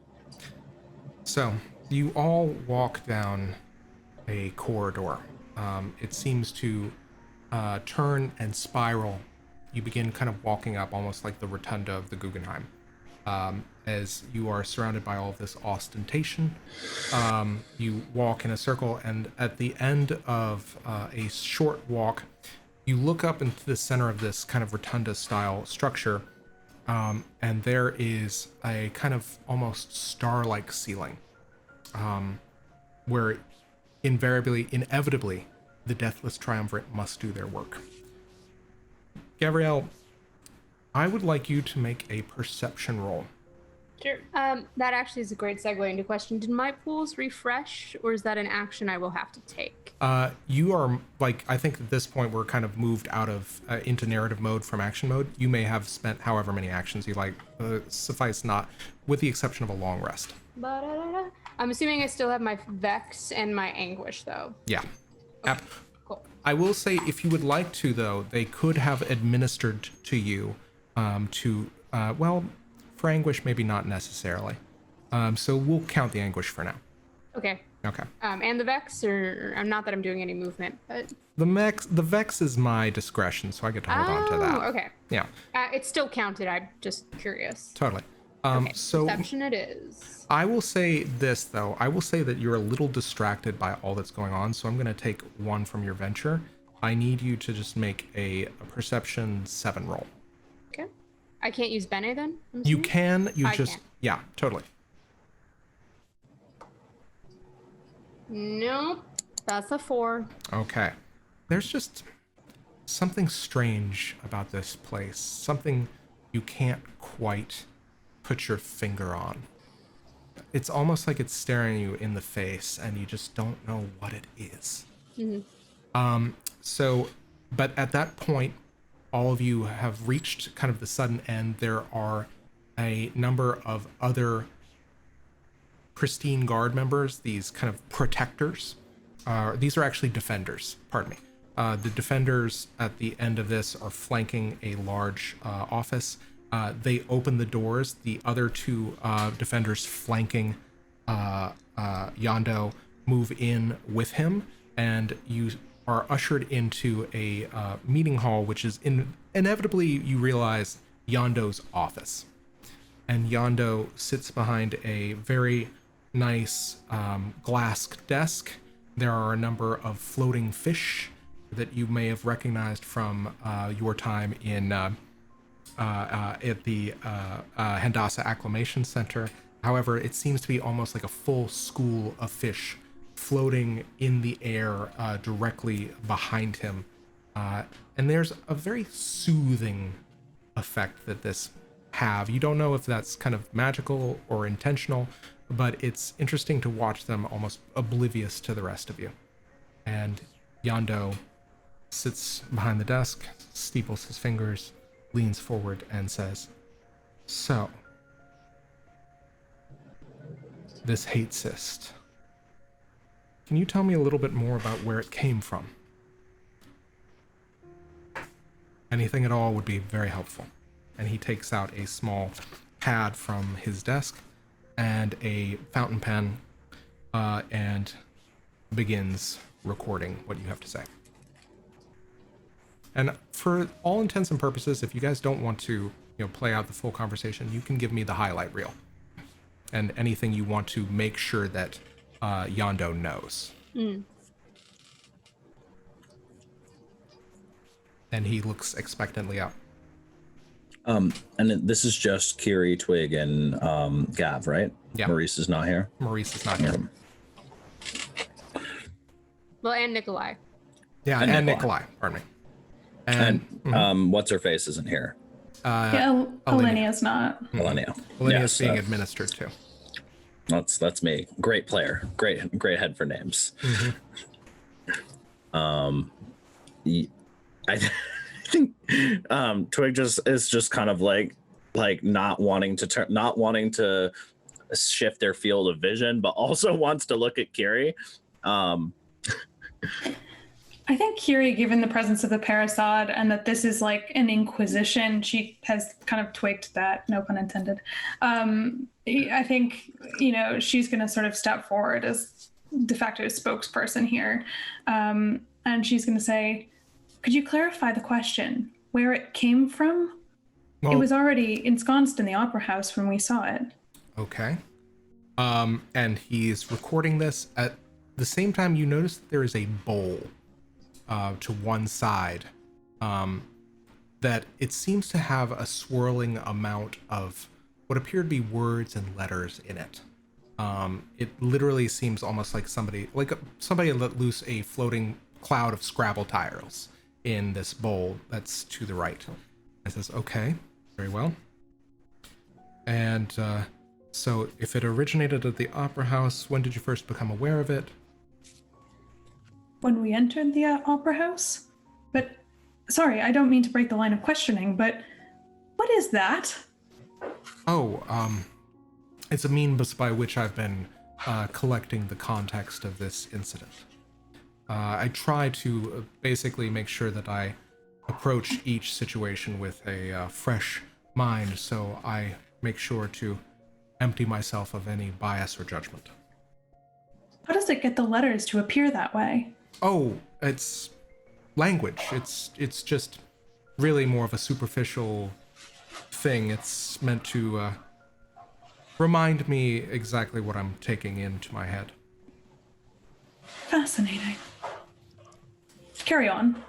And he continues the line of questioning. He asks you any phenomena that you may have seen, when you first became aware of it, when you encountered it, what it looked like. There's a whole list of this kind of line of questioning. Now, the big question I have is, are any of you dissembling, or do any of you kind of not tell the whole spiel? Is there anything that you hide? I think Kyrrie will hide the fact that she has a sample of the Hate Cyst. Mm-hmm. She feels no need to share that or for it to come up. Mm-hmm. Mm-hmm. I think Gav can be pretty upfront about what it was like initially, but things get fuzzy as that Eye of Amanus spell took hold. Mm-hmm. I'm trying to think if she probably wouldn't go into too much detail. She would just be like, there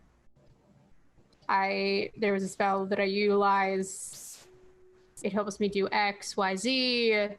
But other than that, the memory starts getting fuzzy as soon as she gets backstage, and that's the end of her ability to tell a report. Mm-hmm. I'm curious, how much do you guys share about your personal nightmares? None. Nothing. I think that's another That's thing. not for them to know. I think that's another thing that Kyrrie hides specifically is the presence of the mirror creatures. Mm-hmm. I think that does not come up, and she does not want that to be public knowledge. Mm-hmm. And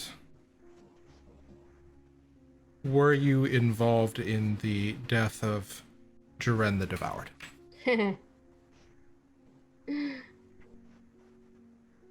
What do you think? I think Kyrrie will look at Twigg. Which time? This is merely a formality, and between you and I, a number of Vizsla matching your descriptions were reported as having entered the Silverjack casino, wherein a conflict ensued, and a prominent member of the community was seen to have disappeared.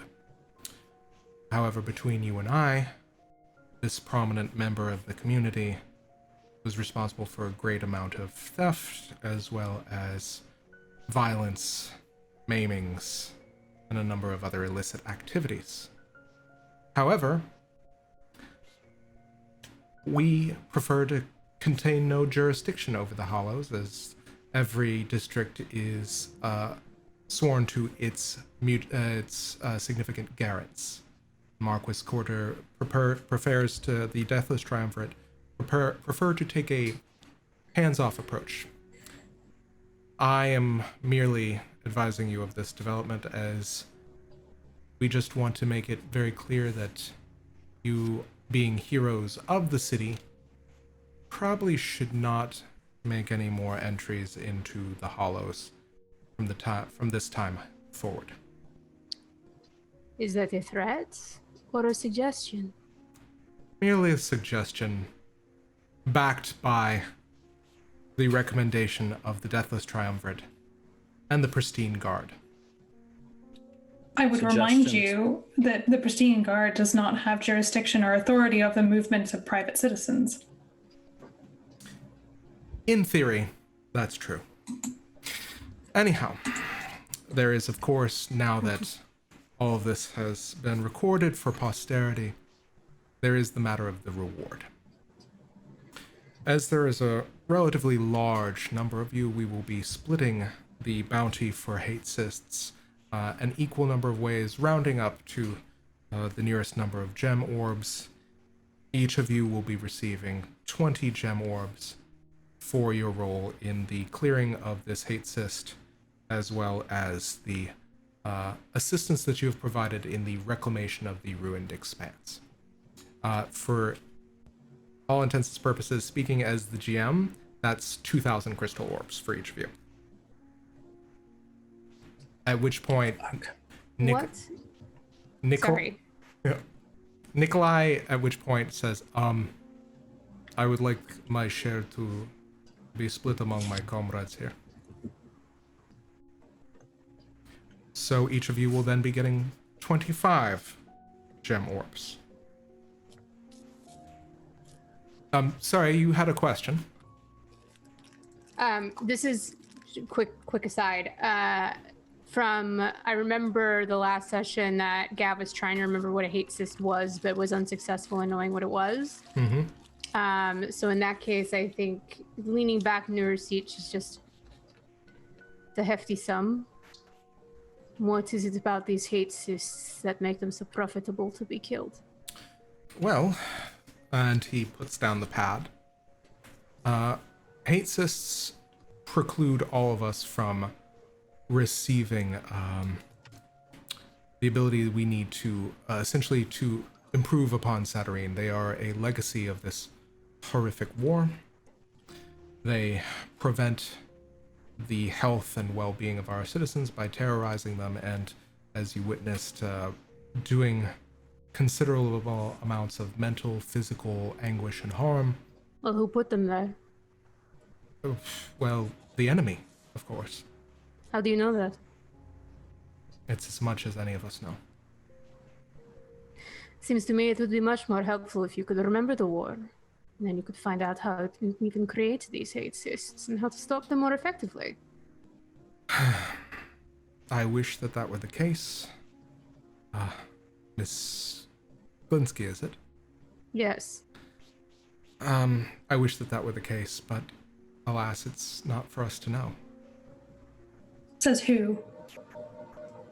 Says the Deathless Triumvirate. And their authority comes from? They are gods. I assume it comes from themselves. So they create their own authority to restrict knowledge from the rest of us. Is that what your order believes? My order? Don't you serve them? Yes, as an investigator. As a member of the Pristine Guard, that is a part of my function. And if it weren't for the investigators, a great deal of issues plaguing Saturnine would go unresolved and unaddressed. You call yourself an investigator. Hmm? but you're never going to be able to solve anything if you don't even know what it is you're looking for. I know from my years of experience thus far that we have a great deal of work to be done with regards to removing Hate Cyst, to remove and excise the legacy of this terrible war, and to improve lives for the rest of Saturine. You have done this city a great service. We are very grateful for that.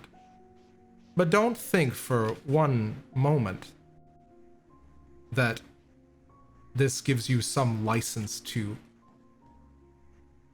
defy the wisdom of the Triumvirate. So you're not really an investigator at all. You are a glorified bureaucrat in the service of a secret police. I don't want your reward. Well, Can I ask a question? you may. How does one get an audience with this triumvirate? Seems like they hold a lot of power. Must be pretty busy people. I imagine you would have to be absolutely indispensable to the needs of the city in order to gain a regular audience with the Deathless Triumvirate. And while we are very grateful, I'm afraid that that status has not been attributed to you yet. So if we do enough, if we kill enough of these things, say we get access to these gods among men? Well, seeing as it is a considerably difficult task to kill even one, and the one that you destroyed was barely nascent, I would say if you manage to kill two, that would certainly earn you an audience if that is what you so desired. But that's a very big hypothetical.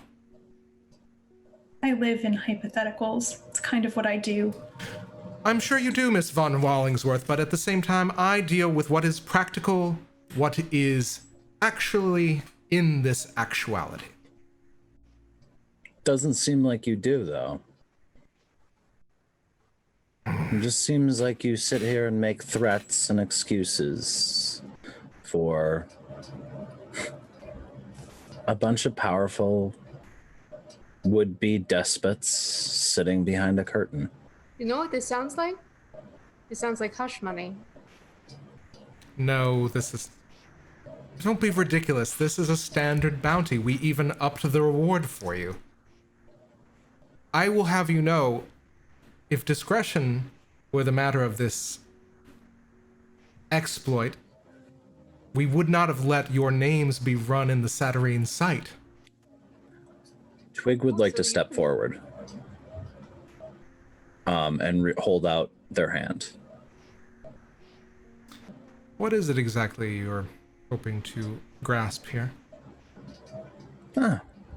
Just a modicum of trust between us and our oh so wise overlords. I'm just holding out their hand as if for a handshake.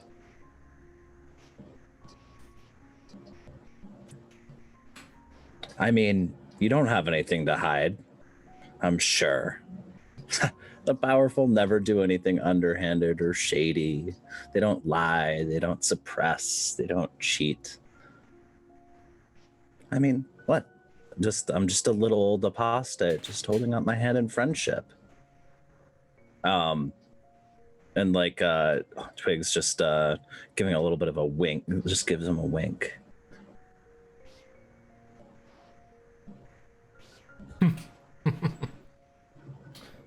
And he reaches forward and he clasps your forearm. So can I use my brand new ability? Which one? The very new one? The newest one? Oh, God. All right.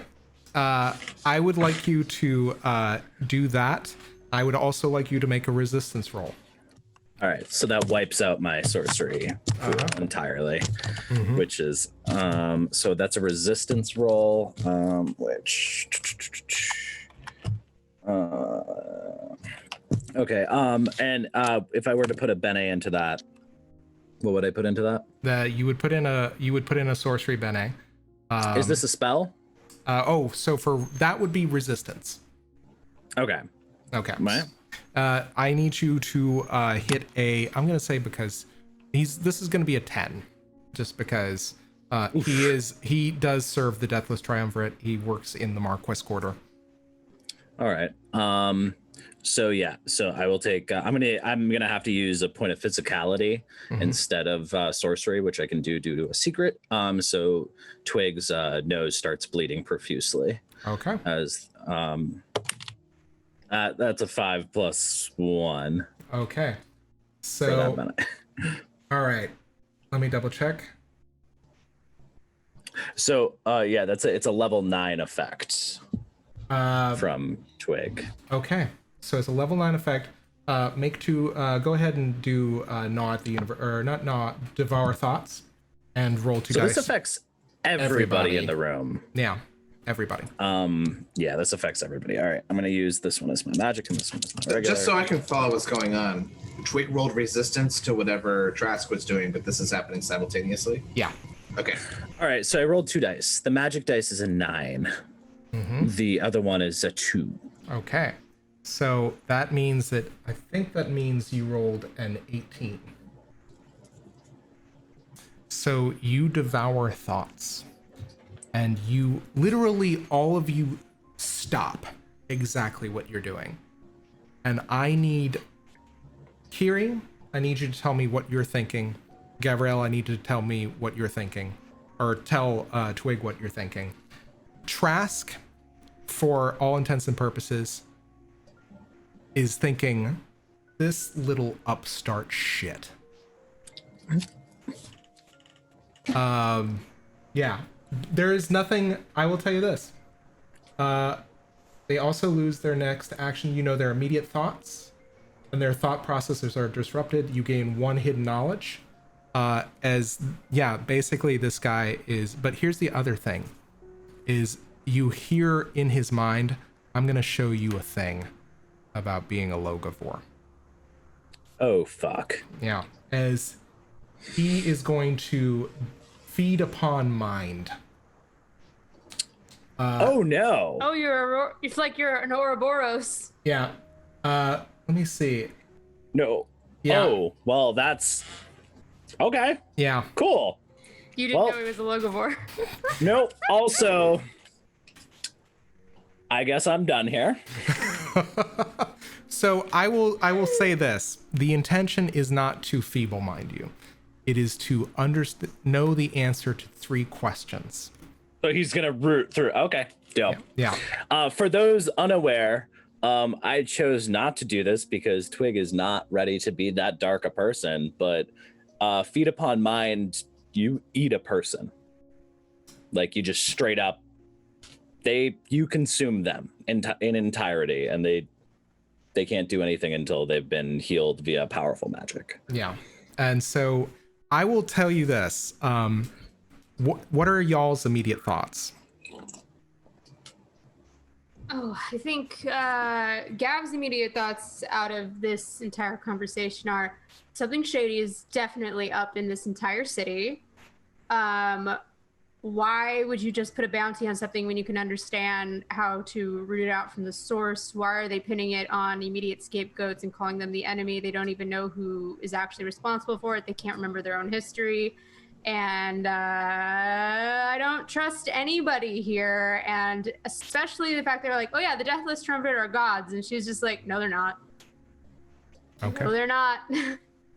All right. And then Kyrrie, what are you thinking? I think Kyrrie is specifically coming out of that part of the conversation, thinking about that moment that she had with Ardeno. So almost that memory is probably kind of what you get of the Deathless, of Ardeno telling her that the Deathless Triumvirate were the ones that decided to take people's memories of the war and to keep that knowledge away. So if that wasn't clear to you before, Twig, I think now you would know that as a fact.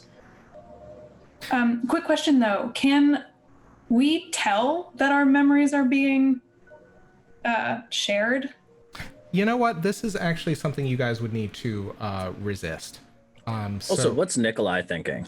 Nikolai is thinking, this is all my fault. He's not wrong. Okay, so I will tell you this before we say whether or not you get that. You guys give me resistance rolls because the ability is a 9, level 9. I need you to roll a 9 to resist it. Okay. 8. You spend 7. all right. Do you spend a bene? Yeah. No, I just have a +1 to resistance. Nice. Okay, if you spend a bene, you can What? Feel. Oh, actually, you know what? What do I spend for a resistance bene though? Physicality, I believe. Actually, here's the thing. It's probably intellect. Yeah, this would be intellect. But here's the thing, though, is you rolled 2 dice on top of it. So did. you would have to succeed 3 times, I believe, Oh. in order to resist it. So I don't think you guys have that ability to do that yet. Do we, like, at least, can we tell that it happened? Or it's just like, we have no idea, our thoughts were shared? You stop what you're doing. You know you're being affected by something. I think what happens is you just feel this fuzzy moment like you're just waking up, and it's a few seconds later. And that is when you see Twigg's forearm is being grasped by Trask, and Trask is going to know the answer to 2 questions. Not 3, because otherwise that would leave you pretty much comatose. The first question he's going to ask is, what's your true name? Twigg doesn't say it out loud, but yeah, it's Castoante. Yeah, he knows. And then the second thing he is going to ask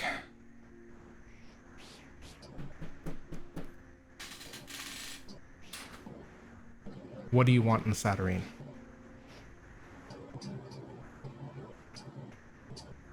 Just answer truthfully.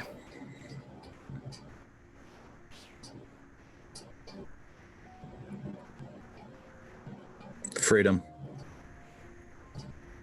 And at which point I think again that arterial bleed is happening, and I think you just see you see Trask just kind of finished up. You guys see this arterial bleed happening. The pristine guard also that you cast this effect on, you get What are they thinking about? You get nothing. You get a sound of static.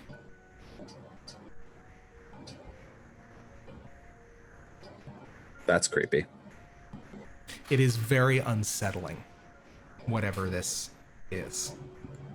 At which point, Trask is kind of leans back in the chair, looks at you with a kind of a full estimation, and just says, I believe our business is done here.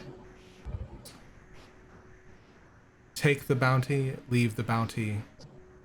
Whatsoever you choose to do, we have opened Noosphere accounts in your name in order to distribute this number of gem orbs. We have done the same for your compatriots Alinea and Maurice Webb. We have also taken the liberty of expressing our gratitude for all of the work that you have done in liberating this city from the scourge of yet another hate cyst. Much of the area north of the Topiary district will be available for reclamation. So we're very grateful for that. Fine heroes, we ask you to take your leave of this fine office or stay as long as you feel you need to recover. Should we no doubt require your services again in the future, we shall make our need known. And the pristine guard move to the front of the desk and nod to you as if to usher you out. I think as everyone else is leaving, I feel like Gav lingers in the doorway and turns around to face Trask. Does it ever keep you up at night? The idea that maybe it wasn't an enemy that puts these hate cysts in your city, and that you will never know. And he is going to think about that. And that's all she's going to say before she leaves. Yeah. And all of you are ushered out. And, Go ahead. I was just going to say, as we get into the hallway, I think Gav slams like Twigg into the wall and just like leans in close, being, "You fucking hypocrite. I felt you poking through my head, and I don't think you asked." And she like lets you go immediately, just laughing. Oh, pretty- Twig doesn't let Gav go. Twig grabs Gav's collar. All right, kiddos, for today's tongue twister. And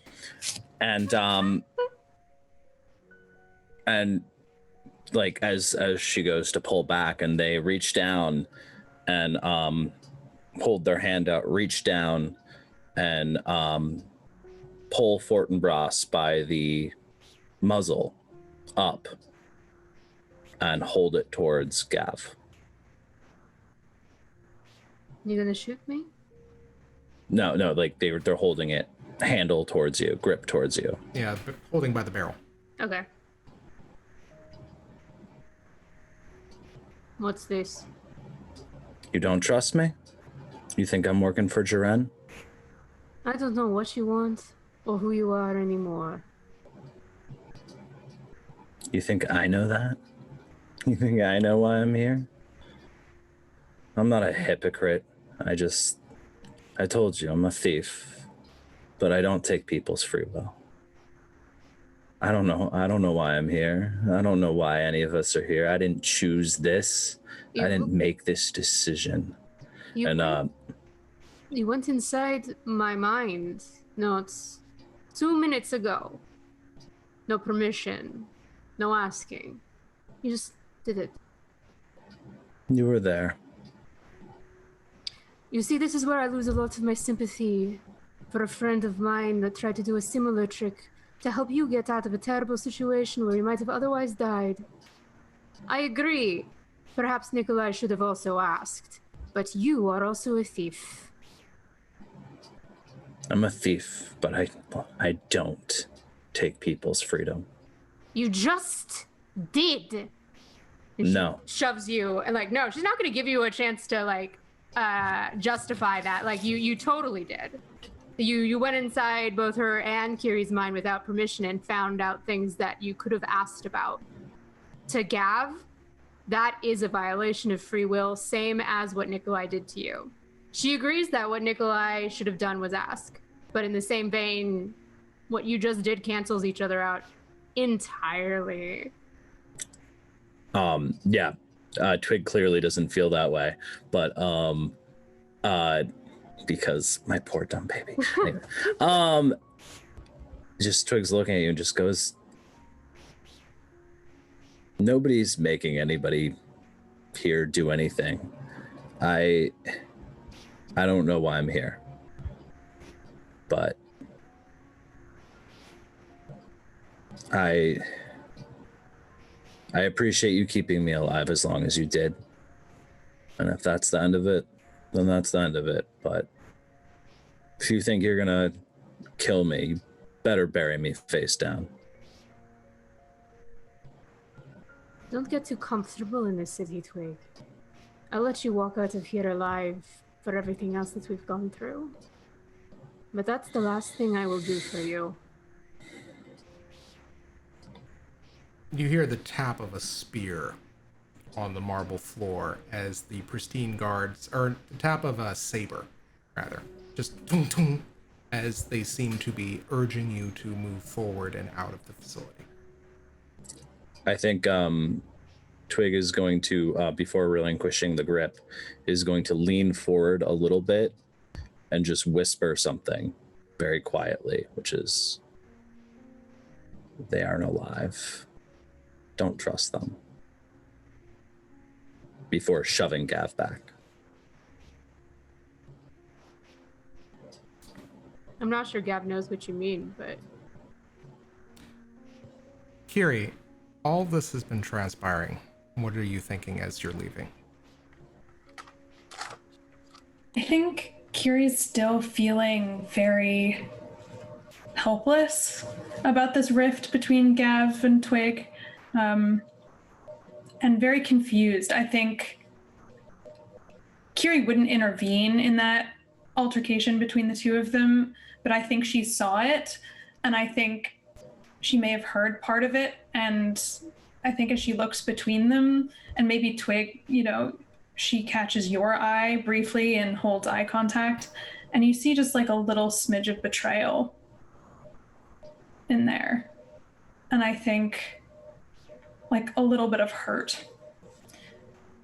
Like she doesn't know quite what to believe anymore, or who to believe, or whose side to be on, because there isn't a logical answer to this kind of puzzle. But I think she's going to comply and walk out. Okay. So we're going to cut from you guys there, and we're going to end with Maurice.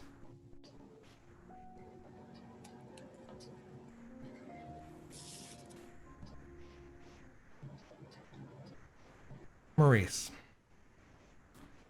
Kenroy has been talking to you for some time, catching up with you, finding out about your exploits, learning as much as he can about what has been transpiring since you left his cell.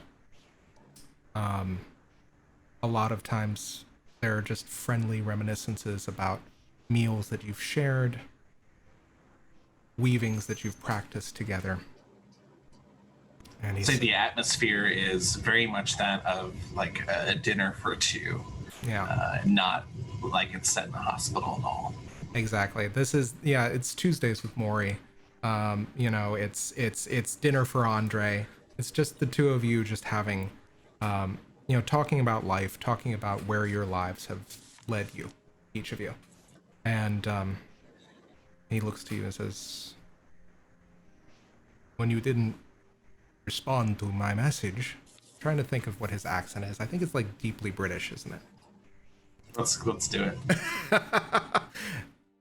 When you didn't respond to my message, I grew concerned. I always figured you for the kind of person that might have a great deal of spare time, work-life balance, as it were. Yeah, she's got a little busy. No doubt. I know that a great deal has transpired, and I wanted to see if perhaps you were ready to, if there was anything that you needed from me. I've been thinking about you a lot, actually, and well, what I owe you, and to the others, I know I have a lot more to learn, and a lot more that I need to learn, and I'm ready to start again at your earliest convenience. And the mustache untwirls straight and then twirls back up into a very neat spiral on both sides. It says, "It's wonderful to hear. I'm looking forward to this. I think that I knew that you exhibited so much potential as a weaver. I'm grateful that we'll get to learn together again soon." And that's when you hear a knock on the door. And in the arch of the door stands Basil. And there is a number of flowers, a bouquet of them, in his hand.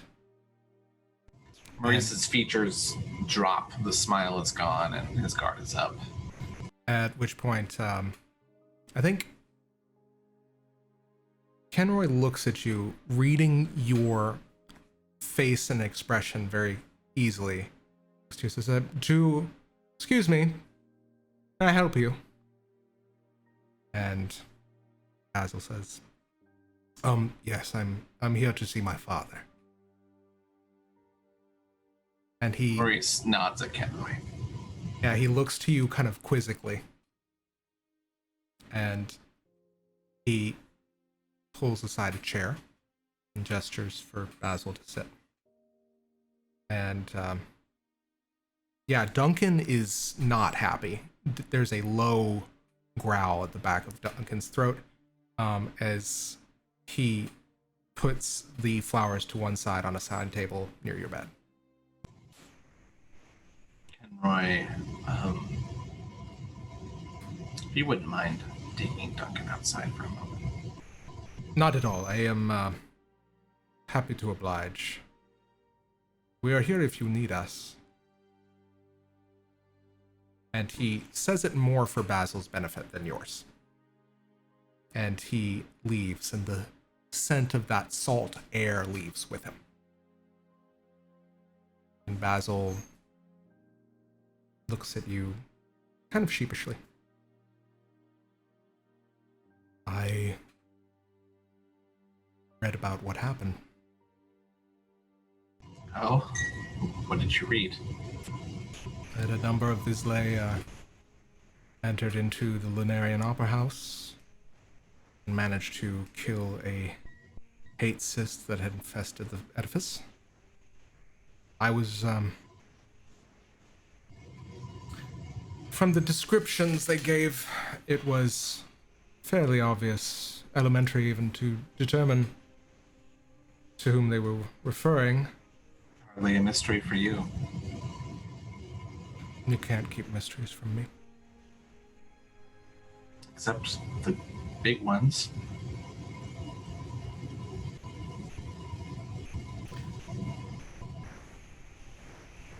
I spoke to Twigg When? before you all made your trip to the Silverjack. Seems like a long time ago.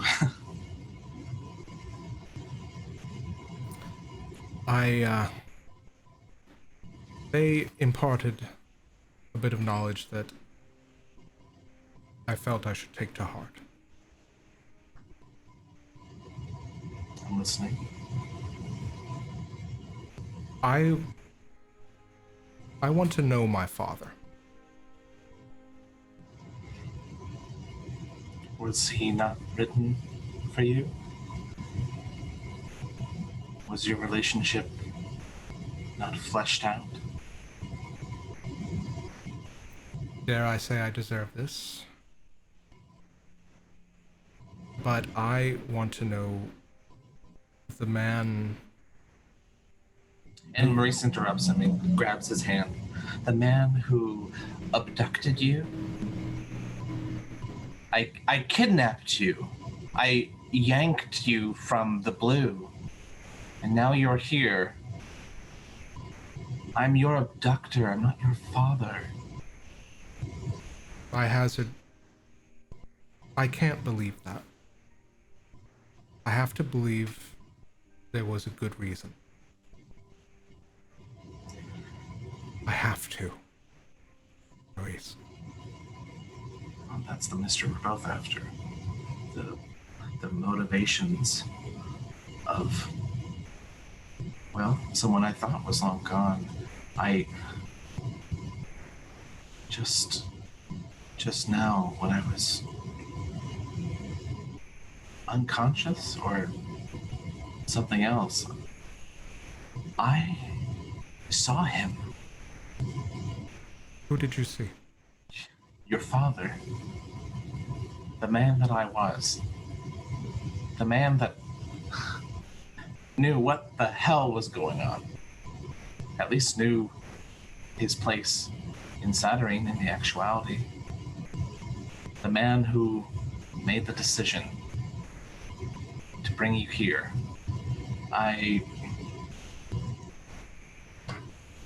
It's like a thought on the tip of your tongue. It's so close, but I can't grasp it.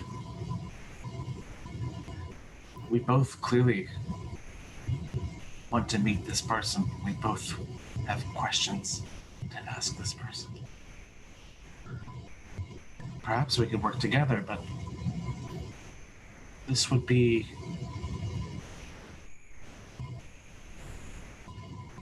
as compatriots. I'm afraid, as always, I may just be one step ahead of you. And he takes from the breast pocket of his coat a folded manila envelope. And he says, when all of you are together, when it's safe, this is yours. I'm not going to make you jump through any hoops to get it. And you realize, with a profound sense of gravity, that the manila envelope that Basil is holding contains the war report. And it's there that we're going to end our session today. So, thanks everybody who stuck out the rest of this episode. Thanks especially to the artistically inclined for giving so many bits. Thank you for all the folks that really enjoy this. Thank you so much to my wonderful players as we've kind of reached this very interesting crossroads for all of the people involved. So we're going to end with a quick recap of Joy and Despair, as well as Stars and Wishes, and all of that. We're going to do it fairly quickly within 5 minutes. So Joy and Despair and Stars and Wishes. Gavriel. Definitely want to say Despair. I think that's obvious. I think that, yeah, she not only doesn't trust Twigg at all anymore, but now thinks that they're a massive hypocrite. While she also is upset about how Nikolai chose to go about doing things, it feels, based on how it was at least explained to her, that this was kind of a dire situation in which they were facing off against something that they weren't really prepared for, and it sounds like he was trying to help and just did it wrong. But that bears a bigger conversation. So take 1 Despair and also take 1 Acumen for all the, I think, the audacity of questioning a member of the Pristine Guard. Okay, following up. Oh, and let's say any stars you want. Otherwise, we'll just wait for shoutouts.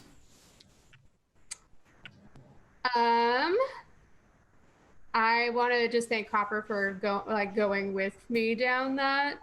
I know it can be rough to do a lot of PvP situations, but I think that they were awesome. Right back at you. Okay. Following that, Maurice, Joy and Despair and Hopes and Stars and Wishes, or Stars rather. Despite Kenroy and despite the war report, this is still, I think, Despair for Maurice. The this was his writing hand, to say the least, of his spell hand, and it's gone, and he's still grieving from that. So definitely Despair. Okay. Take 1 Despair. Take 1 Acumen as well for finally getting the opportunity to confront yourself, so to speak. And furthermore, from your also your decision to continue training with Kenroy. Okay. Next up, Twigg. Joy, Despair. Yeah, whole thing. Man, clear. This was just a great episode for Twigg. Things went so well. Everything's fine. This is fine. Good choices. Yeah. Good choices. Definitely like firm philosophical and moral backing. Just everything's fine. No, obviously this was a hellstorm and a shit show.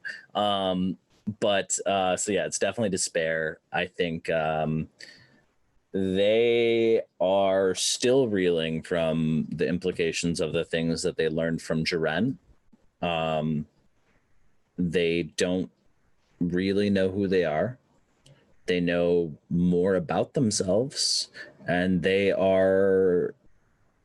don't like what they've found. Okay. And that has only been reinforced, I think, when they lashed out against Nikolai. They still feel that they're justified, but I think that Gavriel's accusations of hypocrisy cut deep, because, yeah, kind of. But there is also an internal struggle of like a little bit of splash. There's always there's kind of like there's always civilian casualties. There's always like nothing can be done cleanly. Nothing worthwhile can be done cleanly. And I think they don't have any direction, but they're starting to, but basically authority figures are just pissing them off. So they're starting to get an idea of a direction, but also kind of don't have a real reason to follow up on that. I definitely threw my star right back at Marcy. That was, the PvP is fucking hard. There's a couple times where I was like, my soul is crumbling, and I'm gonna, there's, oh man, I flubbed one line, and I'm just like, because that was hard, but it was so good. It's so cool to see these character stories, and I love Yeah, that was my star too. I really enjoyed what both Hopper and Mercy did. Yeah, absolutely. So take one acumen for the inspired use of what was it? Devour thoughts. yeah. And then also take that one despair as well, for kind of finding yourself a even smaller fish in an even bigger pond. And then finally, Kyrrie, stars and wishes, as well as joy and despair. Yeah, I think for Kyrrie, like everyone else, it's despair this week. First of all, I mean, she put Alinea in danger, and Alinea almost paid for it with her life, which she hasn't really come to terms with yet. There's obviously the rift between Twigg and Gav that she can't repair, and she finds herself really agreeing with both of them. What Nikolai has done was wrong, but then she saw Twigg attack Nikolai before attacking a common enemy, which was a big deal, I think, for her, and then watches Twigg do the very thing to her and Gav that supposedly motivated that action. And so, I mean, while she's, I think, not at the point of that Gav is about, saying you're a fucking hypocrite and I'm done, she does feel a kind of betrayal and hurt in that. And, she wants to understand where Twigg is coming from, but feels like the evidence is kind of against them in some ways. Which kind of puts her in the middle of, two people she really cares about and has come to want to stay close to. She also knows that information is being kept from her by the Deathless Triumvirate, and she's powerless to do anything about that. This week really proved that as well, how many layers of bureaucracy there really are between where they are, and the kind of change that would need to happen to get access to that knowledge. And then she also hasn't really come to terms with the price of accepting the knowledge from the mirror creatures from last week. So a lot of stuff going on in Kyrrie's head, unresolved issues, but ultimately culminating in despair. Absolutely. Take one despair and then take one acumen for, I think, having the wherewithal to determine the origin of Nikolai's powers. And did you already say stars or what have you? Oh, no. Yeah, stars definitely agree with everyone else. I think Twigg and Gav scenes, so much tension, so well done. I think it is always easier to have friendly encounters with other players. It takes a lot of skill to do it, to do PvP. So well done, both of you. And then also for Maurice's dream sequence, I thought that was really well done and a really nice peek into Maurice's mind and gives us some really juicy information, I think, about what might be to come with him. Excellent. Yeah, thanks for that, Zach. That was a lot of fun. Well, it was great. I knew you were going to be sidelined a little bit, so I want to make sure it wasn't for naught. Speaking for my side, I think especially stars go out to Marcy and Hopper, just for all of the PvP that was done so well. exactly. You have to do it very carefully, and you're always checking in, and you guys always do an excellent job of that, whether it's on this stream or another stream, School for Evil and Good. I will also. Oh God. I don't know what you're talking about. Do you know what? Yeah, so guys, it has been really fantastic this week. I'm glad that we got to resolve some stuff while at the same time ask more questions. We are going to be dark for 2 weeks from now because a number of us, namely Marcy and myself, are going to be moving.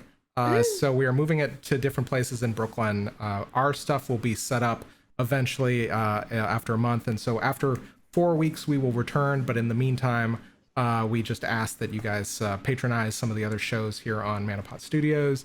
If you really like seeing more of this angst and Sturm and Drang, I recommend the School for Evil and Good. We've got some really fun stuff coming up as well. Eventually, when we do reach our interlude, something you guys are not going to anticipate in tone, that's for sure. And then special shout out to the Artistically Inclined for once again patronizing the stream and throwing us a bunch of bits. We are so grateful for this, and we're so grateful that you guys managed to just continue to watch, and we get to perform this really great story for y'all. So any shout outs before we go ahead and wrap for today? Starting normal order. Marcy, any shout outs? Well, I'll do my usual plug. School for Evil and Good, like Zach was saying, is right here on Manapot Studios, Tuesday nights at 8 o'clock. Come and join us. It's if you've already been watching it, you already know that things are really, really heating up this season. And it can only get better, right? That's how that works, right? Yeah. Better in terms of drama. Better for our characters, not so much. But it's going to be a fun and exciting time either way. Great. Yeah, go ahead. And in general, on those Tuesday nights, School for Good and Evil is part of our Flights of Fandom show. So we touch on a whole lot of different fandoms with a central core cast, but rotating players and sometimes new GMs. And come watch us get our grubby paws all over all sorts of fictional worlds. Excellent. Yeah, and Bill and Marissa, you guys have any shout outs? I do. I'm going to change my video settings to not mirror. Okay.